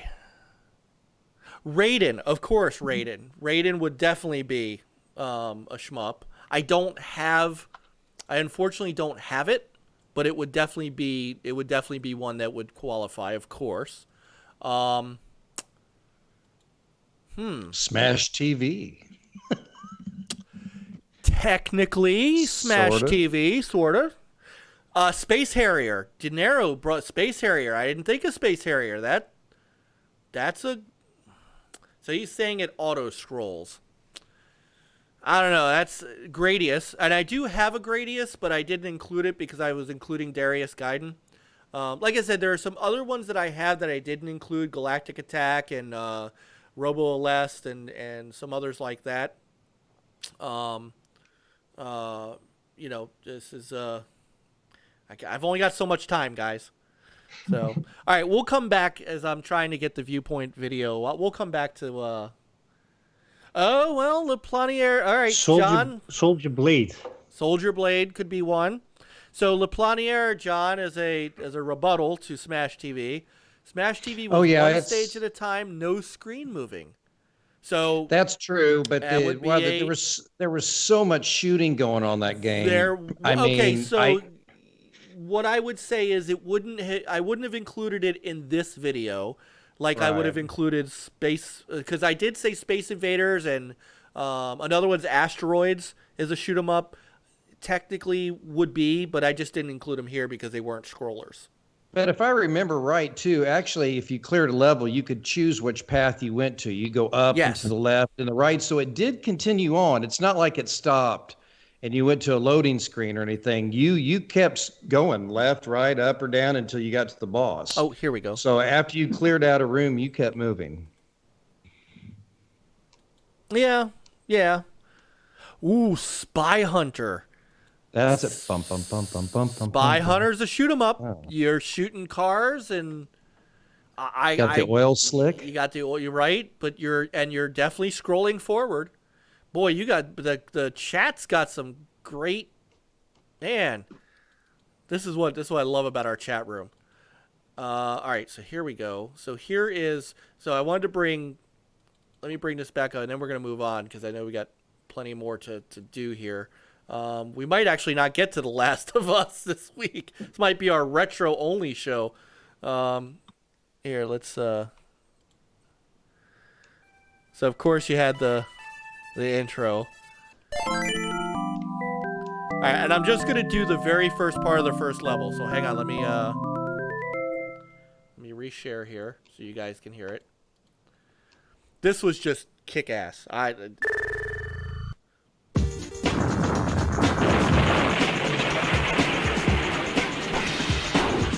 two, three, four, hit!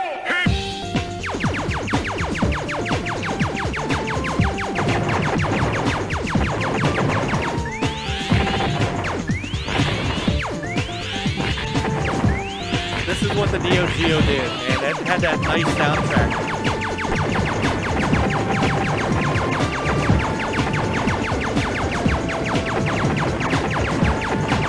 Anyway, that was the beginning of that. Was that you just heard that 1, 2, 3, 4, hit it, and you were just off. So, all for the lowly launch price is $650. Yeah, and I think this game was $199. Right. Dreadpool says, where would Road Rash fall? I don't know if Road Rash is a shoot 'em up. It doesn't. I don't think it has any shooting. No, I think it's a racing game. I think it's a racer. Yeah. There is attacks though. You can hit each other, which is pretty great. But I don't consider that shooting up things. So. But for that matter, what about something like Star Fox, where you're still basically scrolling, but it's forward into the screen. Right. So would we include things like Star Wars? The Star Wars games and stuff like that. That's Road Blasters was another one I was thinking of, and Pong just said it. So Star Fox still a racing game? No, Star Fox isn't a racing game. All right. Where do we want to go next? So, John, I know you've been hugging that little box of yours. So let's. Oh yeah. So here's that don't sound right. Hold on. The one-armed typist is trying again. When I'm hugging my box, I'm usually not on the show. Oh my gosh. That's late night with NLG. Yeah. Nice. All right, so we're gonna go here, and then we're gonna. I think we're gonna finish up with Minecraft. But we're gonna go here next. I don't know why that's. Whatever. All right, let's do it this way. These are like slinkies. I know they are. They're kind of like the slinkies. Oh, and here's the boss. The boss was even the first level boss was just. He was just like F you. Now watch this. Ready? And good luck. Oh, well, okay. But then I got hit by the laser. So yeah, that first boss was like, yeah, you think that's gonna save you? Nah. So, all right. So John, let me do this. I'm gonna figure out the best way to launch you into the middle screen. All right. Uh-oh. With one arm, I'm going to do this. Okay, so give me 1 sec. 960, 475. All right, let's do that. 960. Primero, he's making me laugh. I'm so. Yeah. Oh, why don't I do it this way?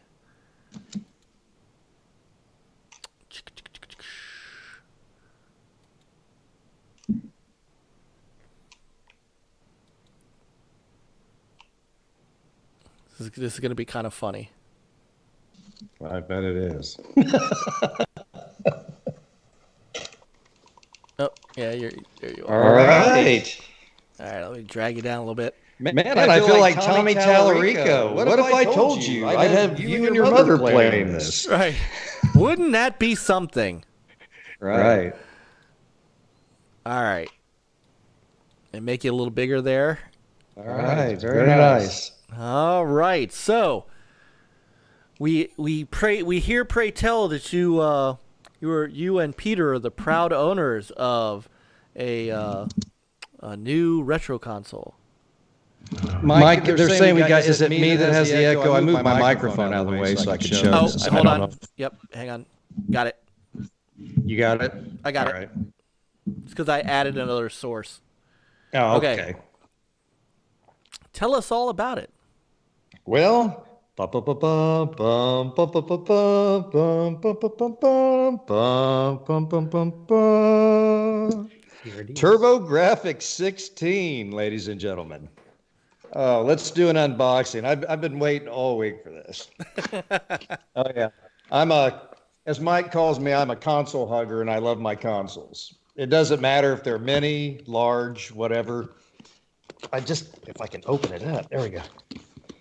The one thing that I love about a new console is that new plastic scent. Oh. Let's see what we got here. We got the TurboGraphix 16 manual. And underneath all this, here we go. All right.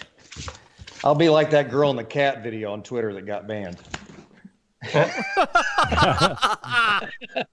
Anyway, we actually have the TurboGraphix 16 console.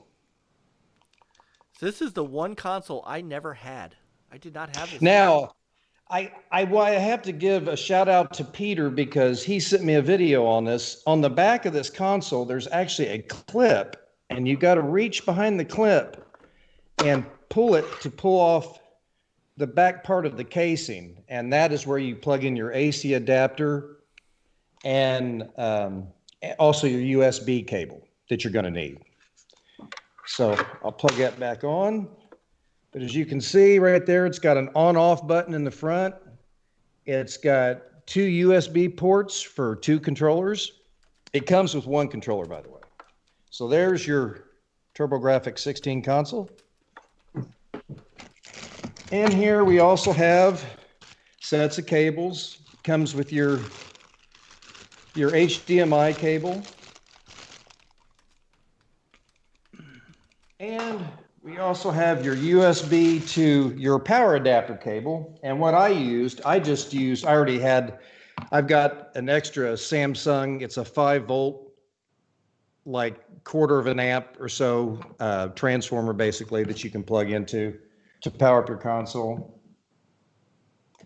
And, it just smells so great, guys. It's brand new. And here we have the TurboGraphix 16 controller. Oh, and look at this. Here we go. And what I like about this, you've got your select and your run button, and you've also got your D-pad over here. And then you've got 2 turbo buttons that you can adjust. You've got 2 buttons that do different things, and you've got turbo settings, low, medium, and high for each button. So you can kind of cheat in a way. But the one thing I like about this controller, it's got a long cord. I mean, let me see here. That's like an 8-foot.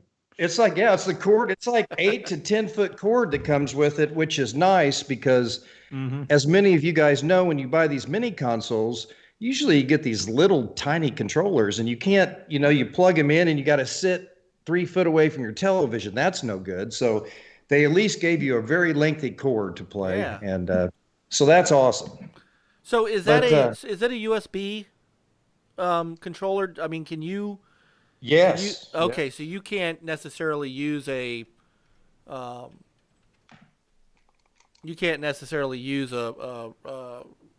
standard TurboGraphix controller. Right. And I was talking to Peter earlier, and I guess you can buy extra controllers or more controllers. There's 2 ports on your actual system. So that may be something I would like to do because I tell you what, out of all the mini consoles I own, This one's kind of at the top of my list. There's like 25 TurboGraphx 16 games that are TurboGraphx, and then you've got 32 PC Engine games, which were actually the Japanese or the French version of the games. And you've got like a total of 57 games on this console right out of the box that you can play. And the graphics, I mean, they look phenomenal. Wow. Peter and I both played several games. And I mean, there's a game that I really like on here called Kung Fu, and it's a side scroller. And you're kind of walking along, and you can punch, kick, and jump, and you're kind of taking out some ninjas, and then you got little birds flying at you, and you can hop up in the air and kick it. But I mean, I plugged this in and really impressed by this. This is actually, they did a really good job on this mini console. So I have to give it a 2 thumbs up. It's really good. Agreed. So Peter, you got yours as well, right? Have you already Got mine as well. Have you already unboxed and got yours up and running? Yes, actually it's running right now. I thought I'd fire it up, see if I can find some more shmups. But Nice. yeah, even the control. I mean, I don't know how it compares to the the actual thing, but they're actually pretty comfortable. Yeah, I mean, like Peter said, it's great. Some of the games, I wrote them down. There's a game called Chew Man Fu that I really liked. And you've got like these little characters, and you're moving around these colored balls to their like designated places you're moving to. In the meantime, you're trying to avoid enemies, and sometimes you can pick up power-ups. There's one power-up that like shoots out like Chinese stars and destroys the enemies. Galaga 88. Galaga is one of my all-time favorite arcade games. So Galaga 88, the music's on point, the graphics are good. I mean, there's just so many games on this. Moto Rotor is another game that I liked. It's kind of a top-down view, and you've got cars, and you're guiding them along the track, and it's got good music. It's real fun. There's multiple stages. And one thing I forgot to show you on the controller, your select and run buttons, at any time when you're playing, if you press those two down at the same time, that takes you to your main menu screen where you can save a game, you can load a game, you can exit back out to the main menu, and then from the main menu you can decide whether you want the regular TurboGraphx 16 games or if you want to go to the PC Engine games and play those as well. But I mean, I barely kind of touched the surface. I played 8 or 9 games, but this weekend I plan on playing it a lot and getting my wife on here to play as well. And I need to figure out how to order another controller, but I'm definitely going to buy another controller. Yeah, I mean, it's just absolutely fantastic. All right. Cool. Again, that was the one console I didn't have. So, did you, Diego? So, I mean, you played Genesis. Did you have Did you have TurboGraphx? No. I think we had an NES when I was really, really small, and I don't actually remember what happened with it, but I'm pretty sure it got taken away. And then because like just growing up, my dad was real strict when it came to video games, but somehow we still had him around. So I guess maybe not that strict. I don't know. But yeah, we had that for a short time that I can remember. And then I remember having a Genesis for a really long time. And yeah, when we got that, I know we got one that came bundled with Sonic 2. So I played the crap out of Sonic 2. At some point we had Sonic 1. I think we borrowed it. And I remember getting, I think it was X-Men Mutant. Was it Mutant Apocalypse? It had Wolverine on the cover coming at you. I don't know. I just have memories of like getting that game, and it was like somehow like a really, really big deal. Like more than like these days, I get a game is just like really easy and it's fine. For some reason, that game just stood out to me for some. I don't know. But I never finished that game. I was bad at everything.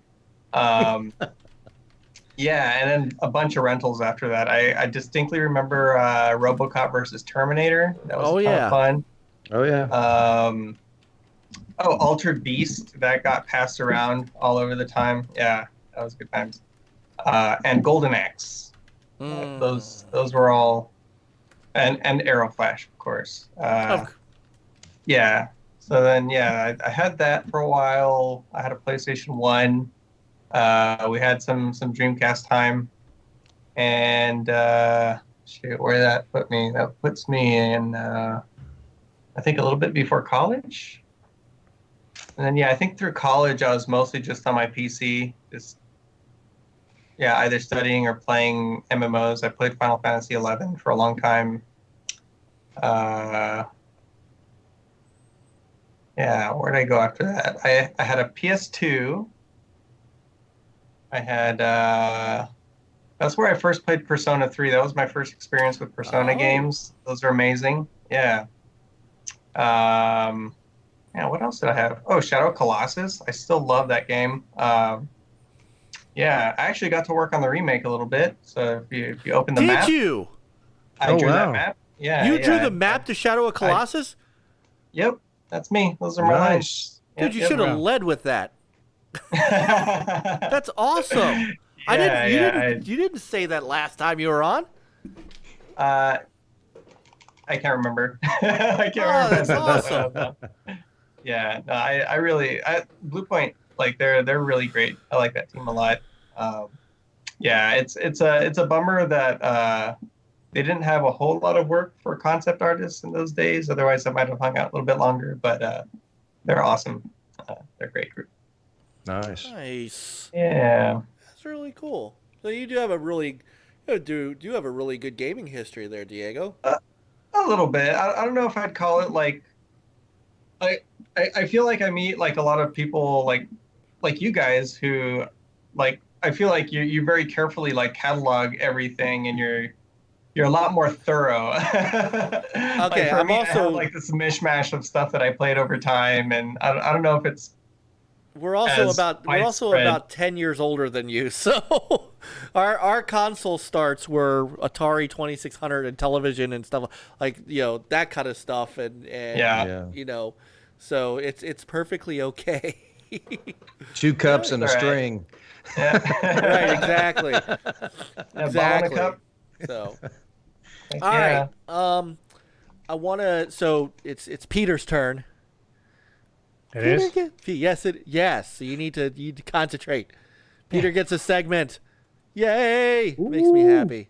Let me bring it up. I did actually download. I didn't have to go to Mixer, although if I had to, it does turn out that I can do it. I just have to kind of sort of manipulate it a little bit. Okay. But let me get over here and get to here and get to here and get to here. So, one of the big games that came out this week on Xbox and PC, Minecraft Dungeons. Can't wait to play this with my kids. Take it away, Peter. Check that out. It's a cool game. Basically, it plays in the kind of the world of Minecraft, and a whole bunch of dungeons that you have to search through, and enemies, and you have your weapons that you upgrade, and you can enchant them by leveling up. You can enchantment stones. There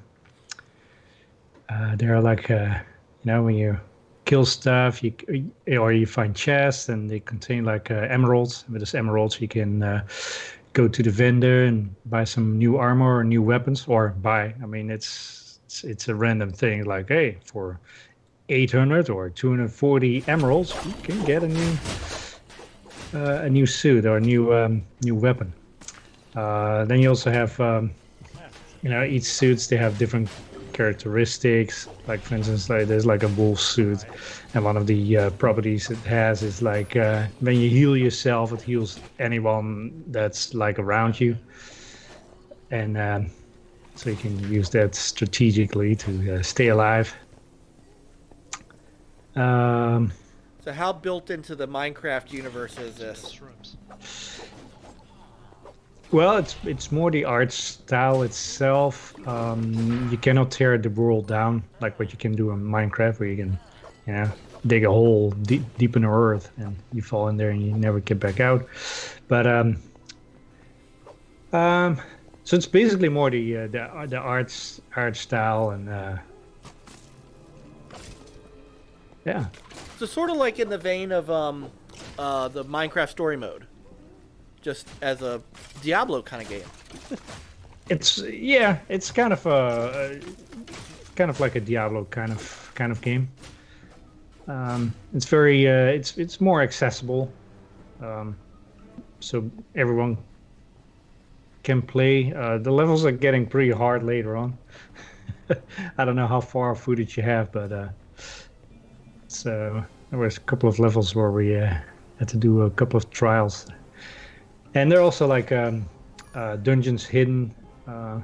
Early on, they're easy to find, and later on, it's like they're dungeons and treasures. And later on, they're a little bit more hidden, so you really have to explore every part of the map. You can also do a map overlay. Not sure, maybe we'll see that later, so you can see where you're at and where your teammates are. You can teleport to your friends, so it's easy if you're Oh, look, there's kind a of creeper. lost. There's a creeper. Yeah. How many players? 4? I think up to 4. We played up to with 4 people. That's probably the max. Not sure. I think it's 4.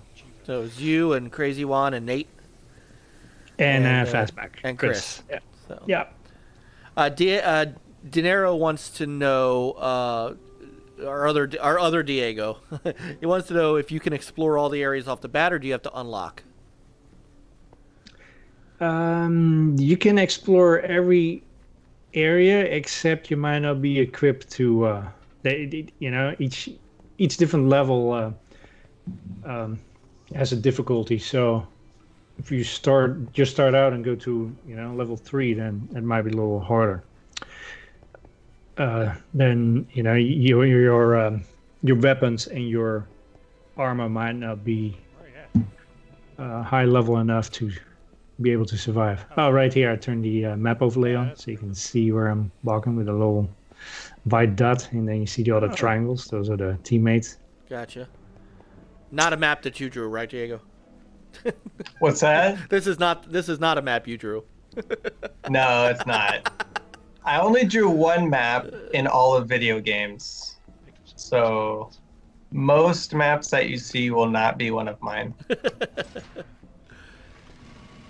So, and then you have different weapons. You have your kind of sword, hammer, knife kind of thing, and then you also have your like your crossbows. And then, different types of arrows, the amount, the frequency, how fast you can shoot, the power of your arrows. Like here we opened up a chest, and there's also some weapons in there. As you can see, there's a sword laying around that I haven't picked up yet. There it is. Picked it up. Weapons, you can, what I said, you can use the enchantment stones to get some more power behind them, or they have different abilities. There are like 3 levels, so you can upgrade your weapons, and each time it costs more enchantments. So the first one is 1 stone, the second one is 2 stones, the third one is 3 stones. If you break a weapon down, you get your enchantment stones back, which is nice. Let's see what else. You have your potions, your health potions, different other abilities you have, like this one thing where you put like a llama in there, so the llama will fight alongside you and will spit at the enemies. Right now what I have equipped is is fireworks, so you can use that to shoot into a group of enemies.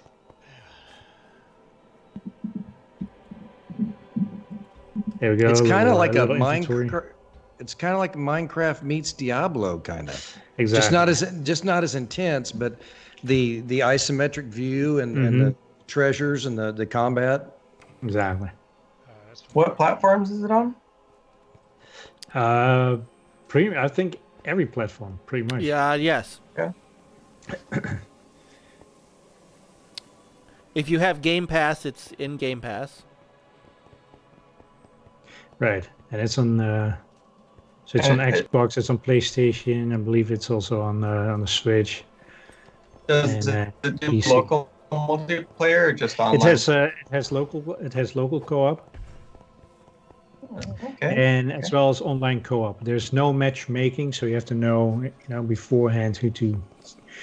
Actually, you can if any of your friends are playing, you could. I think you can join them. But it's not like a random matchmaking to match up with people, I believe. I think that might be common. I'm not 100% sure.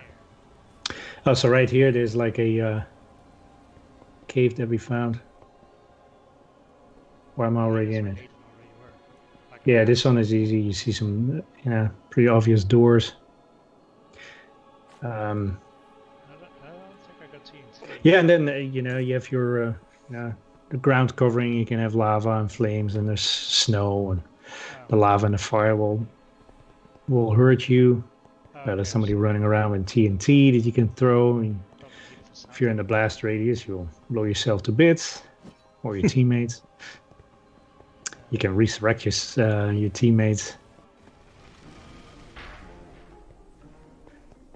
So yeah, it's a very accessible Diablo kind of game. Nice. In the Minecraft world.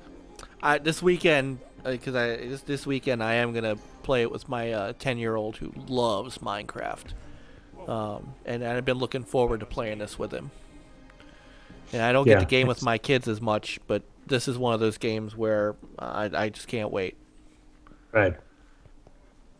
Yeah, and it's pretty. The controls are pretty simple, so it's definitely easy to pick up. So we're exploring every bit of the map. So this is in the beginning. There's not that many enemies. The enemies scale up in the sense of like the more if you play it by yourself, you have less enemies than when you play with 4 people. And you can set your difficulty. I think this is the default difficulty. I think you can even scale it down some or ramp it up.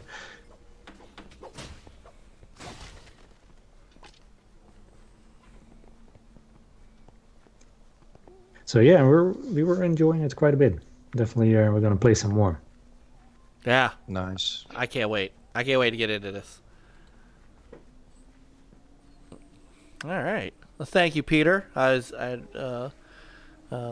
didn't get a chance to watch the stream because, of course, I was at the doctor. But this looks great.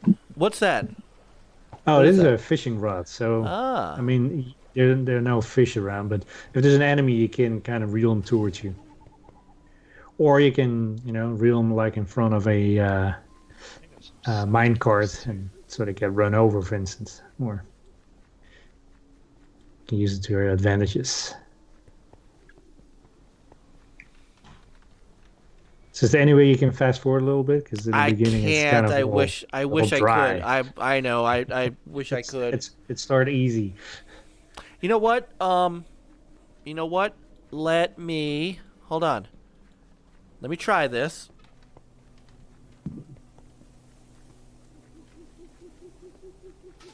This is either going to go really, really, really, really well or really, really bad. And by the way, while I'm queuing this up, I thought that I had it, and I do. Hey.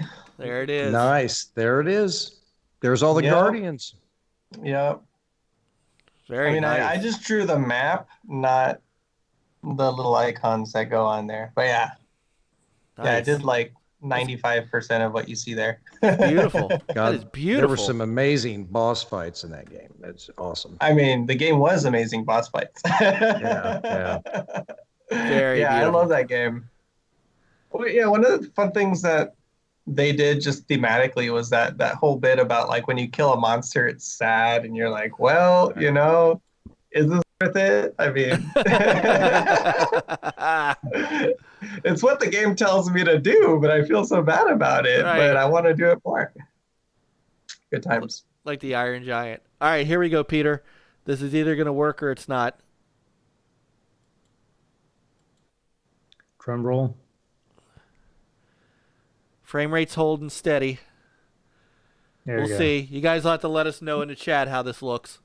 What I don't have is the audio because it's a website. So sorry. Well, hold on.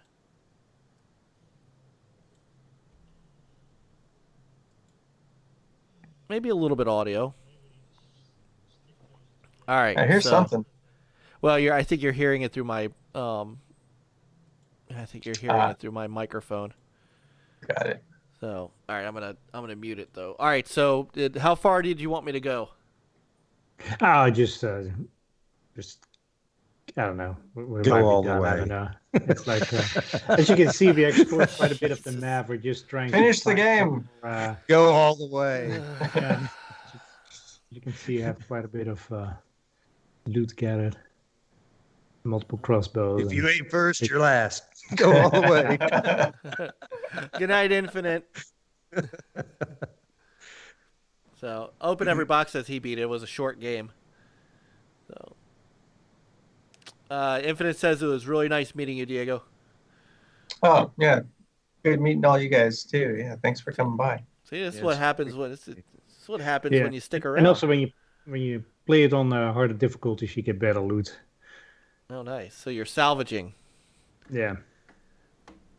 And I also believe like when you replay it, the caves, etc., are not, or the dungeons are not all at the same place. I think the levels might be different too. So Here, I'll jump ahead a little bit, see if we can get some action here. Yeah. Traveling to Soggy Cave. Soggy Cave. Oh my. Oh yeah, as you can see, there are a bunch of people dead. Oh, and there's Fastback. Chris Fastback trying to resurrect somebody, and he was about to die himself. Yeah, all have fallen. All have Is that fallen. Fastback running away? Wow. Wow. Brave Sir Fastback ran away. Bravely Well, ran is that why he's away. called Fastback? Because he's fast and you always see his back? Oh, boy. Oh, we're doing that. Yes, Daz made the full show today. Daz, Wow. who is man, and I think he's on Eastern Standard Time though. well, No. yeah. No. Good night, Pete. He's off too. We are getting towards the late hour. This is where we start losing our East Coast folks because people do have to work tomorrow. So, this is really cool. I cannot wait to get into it. Yeah, I feel like I might check it out too. Yeah. Now, did they say anything about crossplay? I did not hear anything. All right. I might have missed it. I don't know. All right, well, One thing is there's going to be like DLC coming out, expansions of the world. So man. So shout out to victory. And then at the end of each level, you get open up a chest. And I just want to say just a quick little shout to Jesse Darby. He's not to belabor anything about what's going on down there, but he's over there in Minnesota, and they're having a real rough day. And so I just want to say, stay safe, Jesse. Thanks for, it means a lot that we're hopefully, giving you a little respite, a little mental respite from the chaos that's going on over there. And we really appreciate you hanging out with us tonight, brother. So just just thinking about all that's going on out there. So. All right. Yeah, this is great. Thanks for streaming this. People who want to check out Peter's stuff, he's on Mixer, mixer.com/HTK360. You can catch him there. So once in a while, I just stream from the console down there. So yeah. All right. Let's do this because I would feel like if we didn't at least take a minute or two to cover this. That we would be, this would be just pretty much retro at Xbox. So we don't have to go too long. Everybody knows that The Last of Us 2 is gold. It's on its way. It's coming out in just a short couple of weeks. Yesterday was a state of play where they gave a bit more gameplay footage on just straight up, what the gameplay is going to be like. I did grab, and we can also look at more of this next week. I figure if we spend a good 10 minutes on this, then we can call it a night. But I know a lot of folks were really amped up to see this gameplay, and I wanted to get some feedback from you guys as to what you thought. And did this new video did it increase or decrease your desire for the game, your excitement for the game? So why does every game have horses now? What is Red Dead Redemption done to us? Every game has a horse. Every great game has horses and fishing to hold the game together. Right. Yeah. So this is great looking footage. I mean, it's exactly what you are expecting from this game.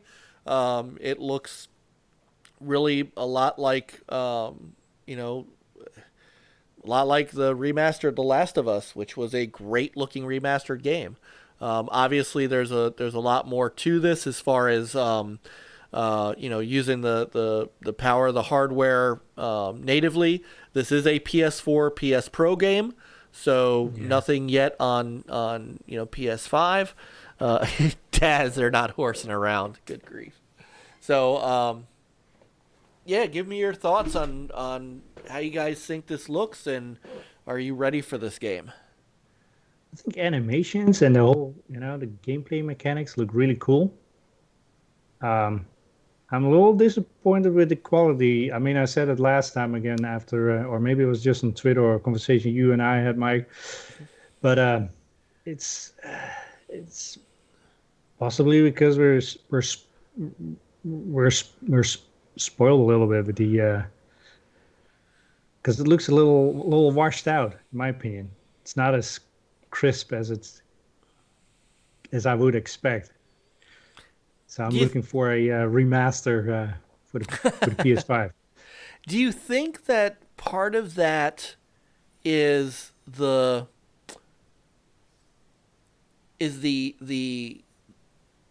game's, what's the word I'm looking for? Ambience, the game's feel, what it's supposed to look like. I mean, we are talking about a but even when you see the characters, they don't look as sharp as as you come to expect from other PlayStation games. It seems very.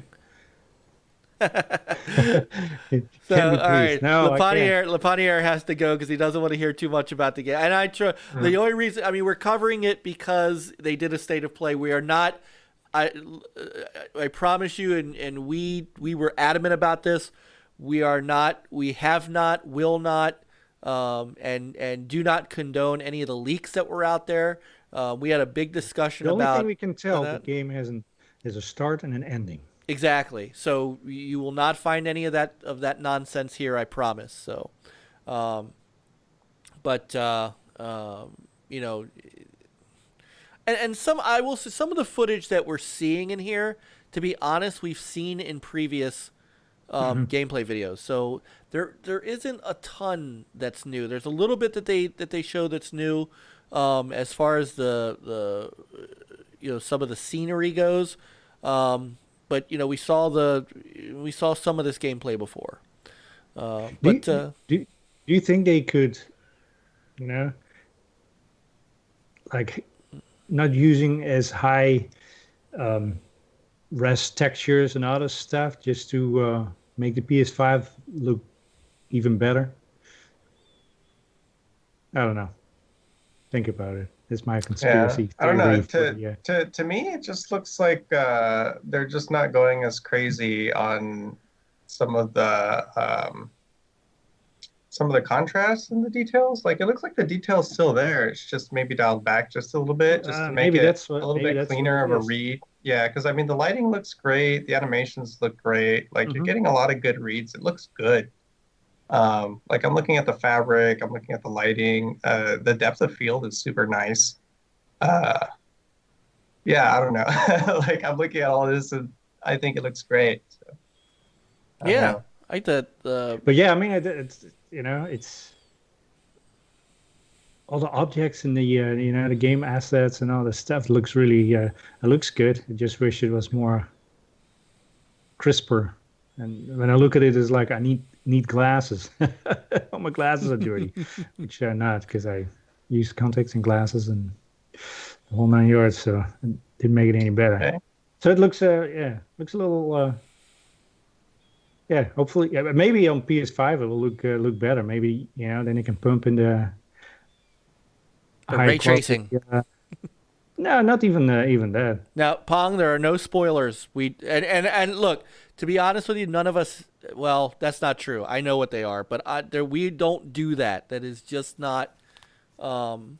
It's just not. That's not who we are. So, John, spicy. Yes. But I'm definitely intrigued though. Definitely want to play it at one point in time. I still need to play the first one. Yeah, you have to catch up on that. I know. All right, Spicy John. Yeah, man. Well, you know me. I've got the Ellie edition. I love the first game. There was just with Joel and Ellie, the storyline was terrific. Playing through that game, it's just one of those games that has all the feels. I'm really excited about this. They were talking about how detailed this game is going to be, and I don't know if it's maybe just this video or whatnot, but I know the last one looked great on my screen. So I'd have to really wait to see until I'm actually playing on my television.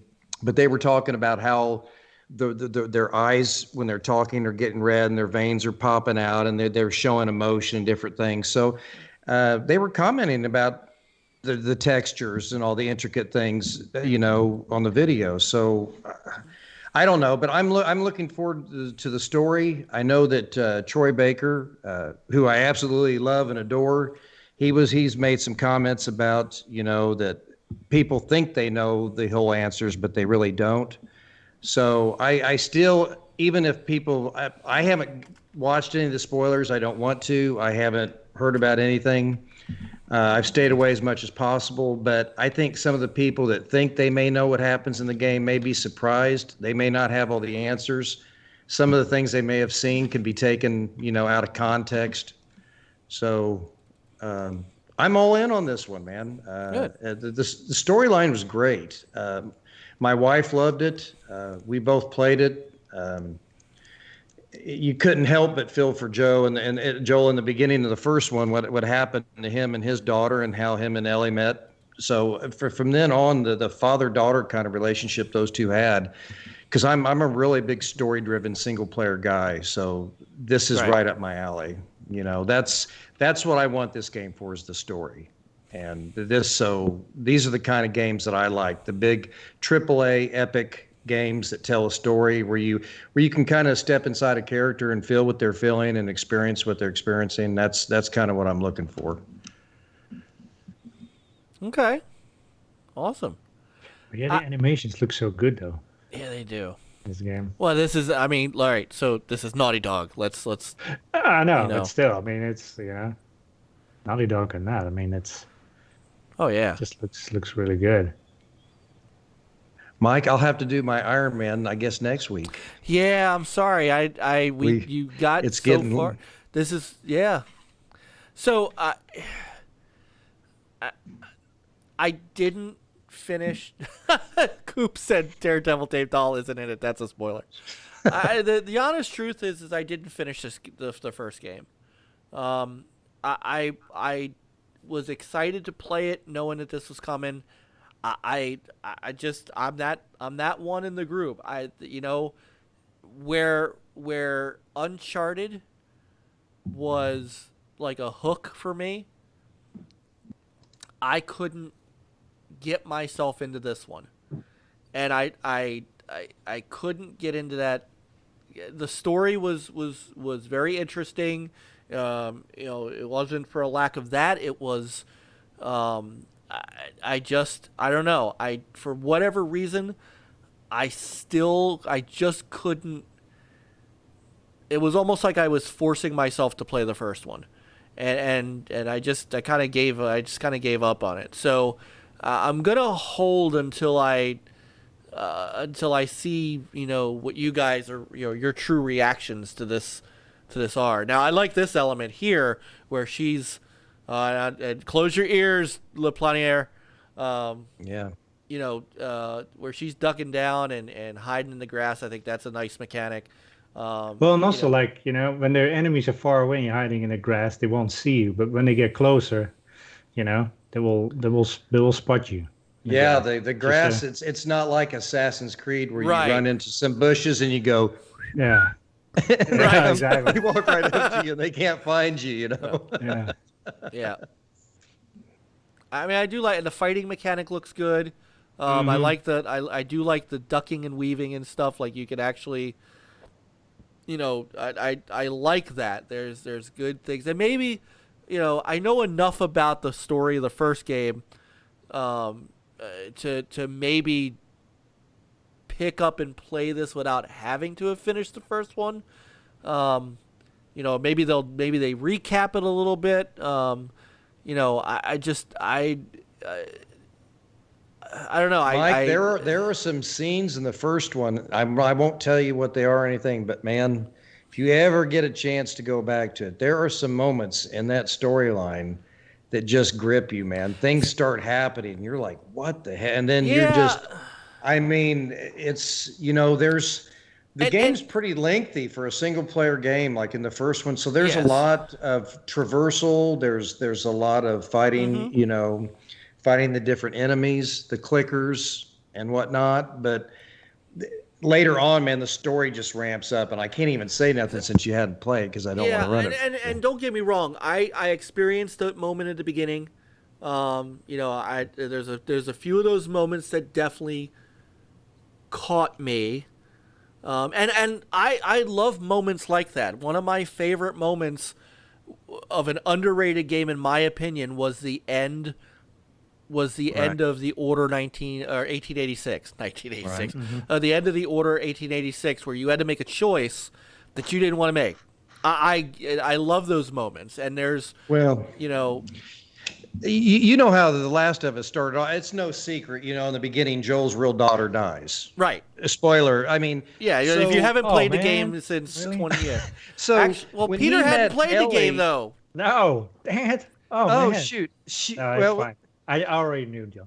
when Joel and Ellie met, I mean, you're taking two strangers, and at first there was this real emotional thing with it. He didn't really care for Ellie too much. She just kind of a whippersnapper and this and that, and he was kind of guarded because his daughter just died, And so as the story continues, they form this bond together, and I've got a daughter and she's 22, and after all this happened, Joe, he has this strong bond for Ellie, and it becomes, like, I would say, a love, like a real father-daughter relationship. In fact, it's so strong later on in the game, he does something out of love toward the end to kind of protect her because he loves her so much. And that's just two strangers that met each other during this apocalypse. So there's a lot of story and tidbits and stuff and meat, from the beginning to the end. There's a lot of things. And I don't know, like, me having a daughter too, it just kind of, this game really hit home with me for some reason. Okay, and true. But watching this, I really want to play the game. Maybe I'll start this weekend. I mean, the first one, obviously. But yeah, I'm looking forward to it. I haven't really. It's funny. We talk so much about graphics all the time in a lot of games. No matter if I'm playing on my Xbox or PlayStation or Switch, I don't know. Lately, I haven't been looking at. I mean, these games have come so far on all these systems that I guess I just haven't been really like paying attention to too much with the graphics as much. I've been looking for games with good stories and good characters, things you can get into, or even good co-op games. You know, like Minecraft Dungeons you can play with your friends. So there is a lot more than just a pretty game. You know, so I'm looking forward to this. Plus, I got the Ellie statue. Right. Oh. Yeah. All right, Diego. So did you play the first one? Nope, I haven't played any of them. All right. Oh shit. Well, there's only one other. Yeah, so Dang it! I'm there's sorry, only one Diego. other game. So No, you it's just all right. ruined it for him, John. So I may yet check it out. Yeah, I don't know. I'm a little undecided just because I have a lot of stuff I'm trying to do. But you know, running your own company and stuff. That's yeah, but like, I still want to play stuff. You know what I mean? Like, I feel like it's kind of lame to just like hang out and make stuff and then not be aware of what else is happening. So, I don't know. It's kind of nice to see, what's kind of happening outside of my own little world. So. The funny thing is, I've got a funny story, Diego. When I first played The Last of Us, there's a function you can use to see some of these enemies, not necessarily kind of behind. Well, I guess it's kind of behind walls. Or you've got this vision, you can kind of see some things. I played through the entire game, and I didn't even know you could use that. Yeah. And my wife, I said, "Man, this game's hard." And I can't. I played it. I played it through twice, and I played it on high difficulty. But I didn't even know that function was available. And my wife showed me. I thought, "You got to be kidding me!" The entire time I'm sneaking around. I can hear the clickers, but I can't see them. So I played like an idiot the whole time. Didn't even know I could use that function. It happens, man. Yeah. I like with Aqua Lungers, I see a lot of people just like play through like a huge chunk of it without ever using charge. And like you need it to be good at the game. And somehow people just like power through the whole thing. It's crazy. Right. Oh, there's the Vita. Look. the PS Got Vita. the PlayStation Vita. That was a lot of meme work. Nice. It's like before they got buried in Mexico, right? Right. Oh no, those Ataris.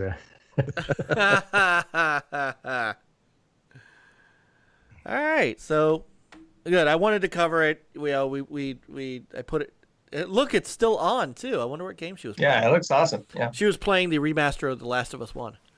Got it. What I really like is the scavenging for parts. This one is supposed to have a really neat system where they go really involved in your guns and your ammo and different things. And finding even magazines in order to, even in the first one, you had to be careful with your ammo. It's not like other games where you've just got ammo hidden everywhere. You had to be careful. I got to certain points in the game where like, darn it, I don't have any arrows. I can't get any. There's nothing around here. So then you got to try to use other tactics. What's that? Any barrels that explode? Yeah. Oh, God, it's been so long, Pete. I don't remember, to be honest with you.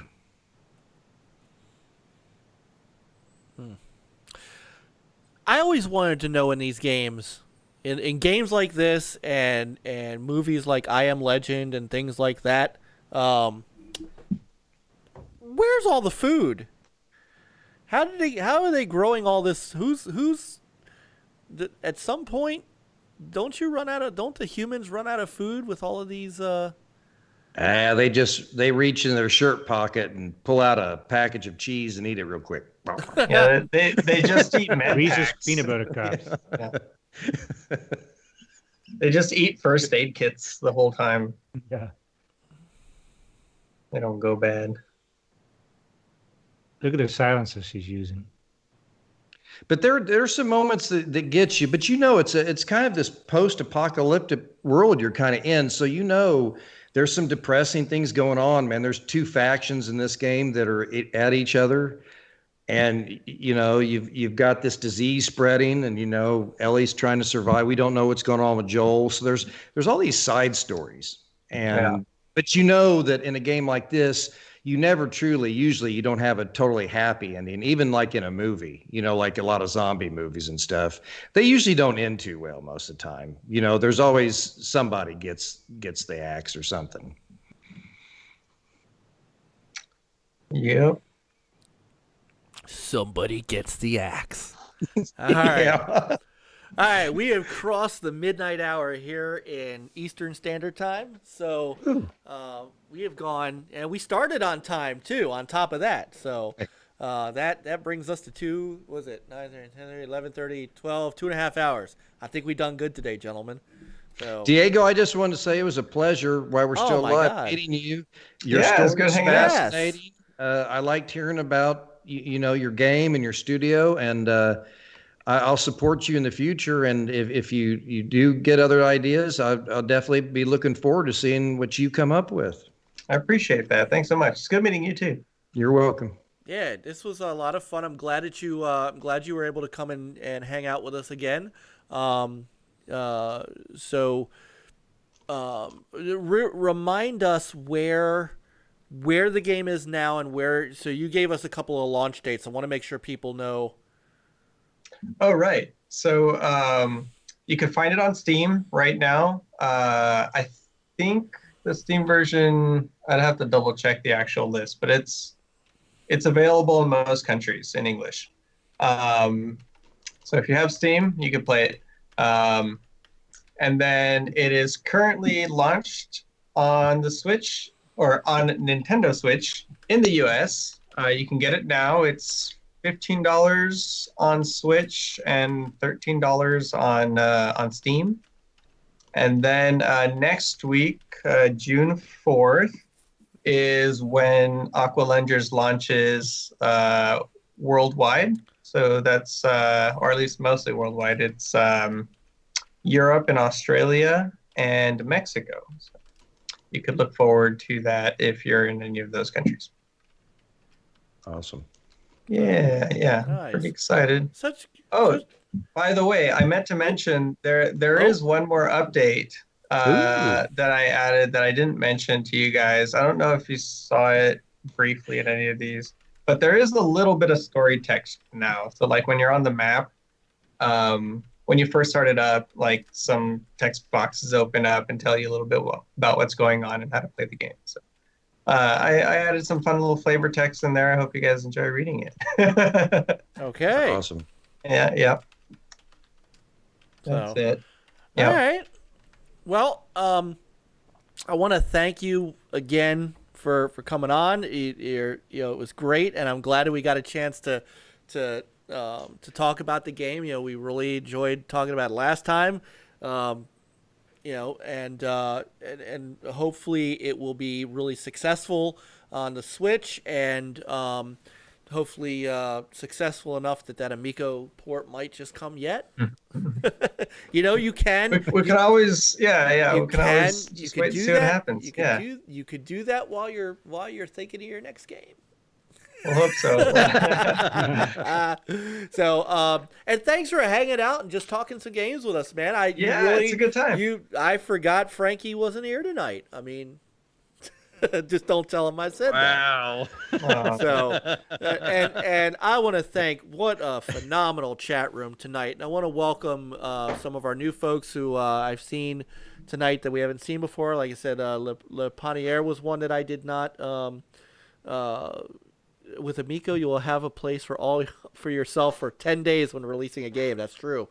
I want to thank everybody who showed up today. There's some great comments too. Thank you, Pong by Atari. I met him through Open Every Box Pete. I want to thank Pete and Jeremy, those guys who we're starting to pick up a really nice following in that area, and you guys are the folks that we really want in the chat, because I had left-hand typing as much as I can, but I've been watching the chat all night, and it's been phenomenal. When we talked about the retro shoot-'em-ups, you guys had some absolutely outstanding entries and things like that, and the chat room's just been really fun tonight. And hopefully you guys also, those who can, I'm sorry, Pete, I don't know. Well, you'll have to. Where can they find you, by the way, Diego, so they can hound you about getting into the Canadian store? Oh, so I am on Twitter. That would be Warped Core DAGO. Let me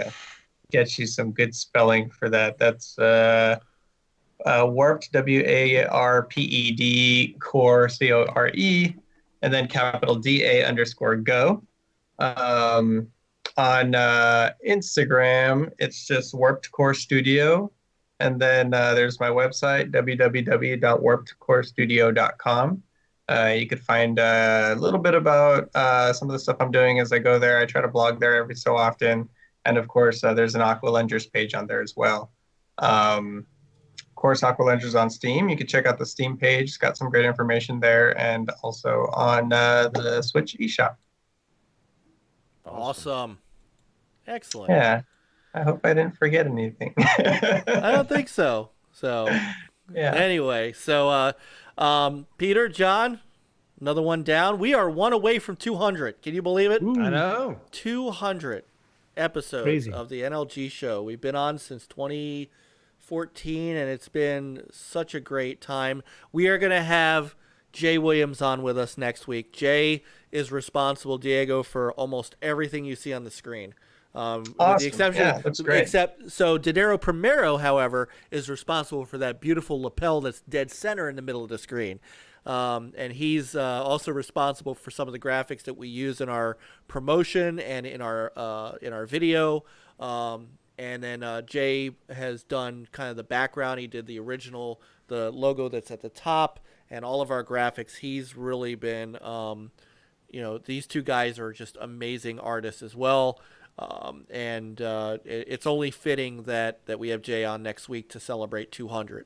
It's also fitting to have Peter and John and Frankie. And I know Chris. Chris is an integral part of this show.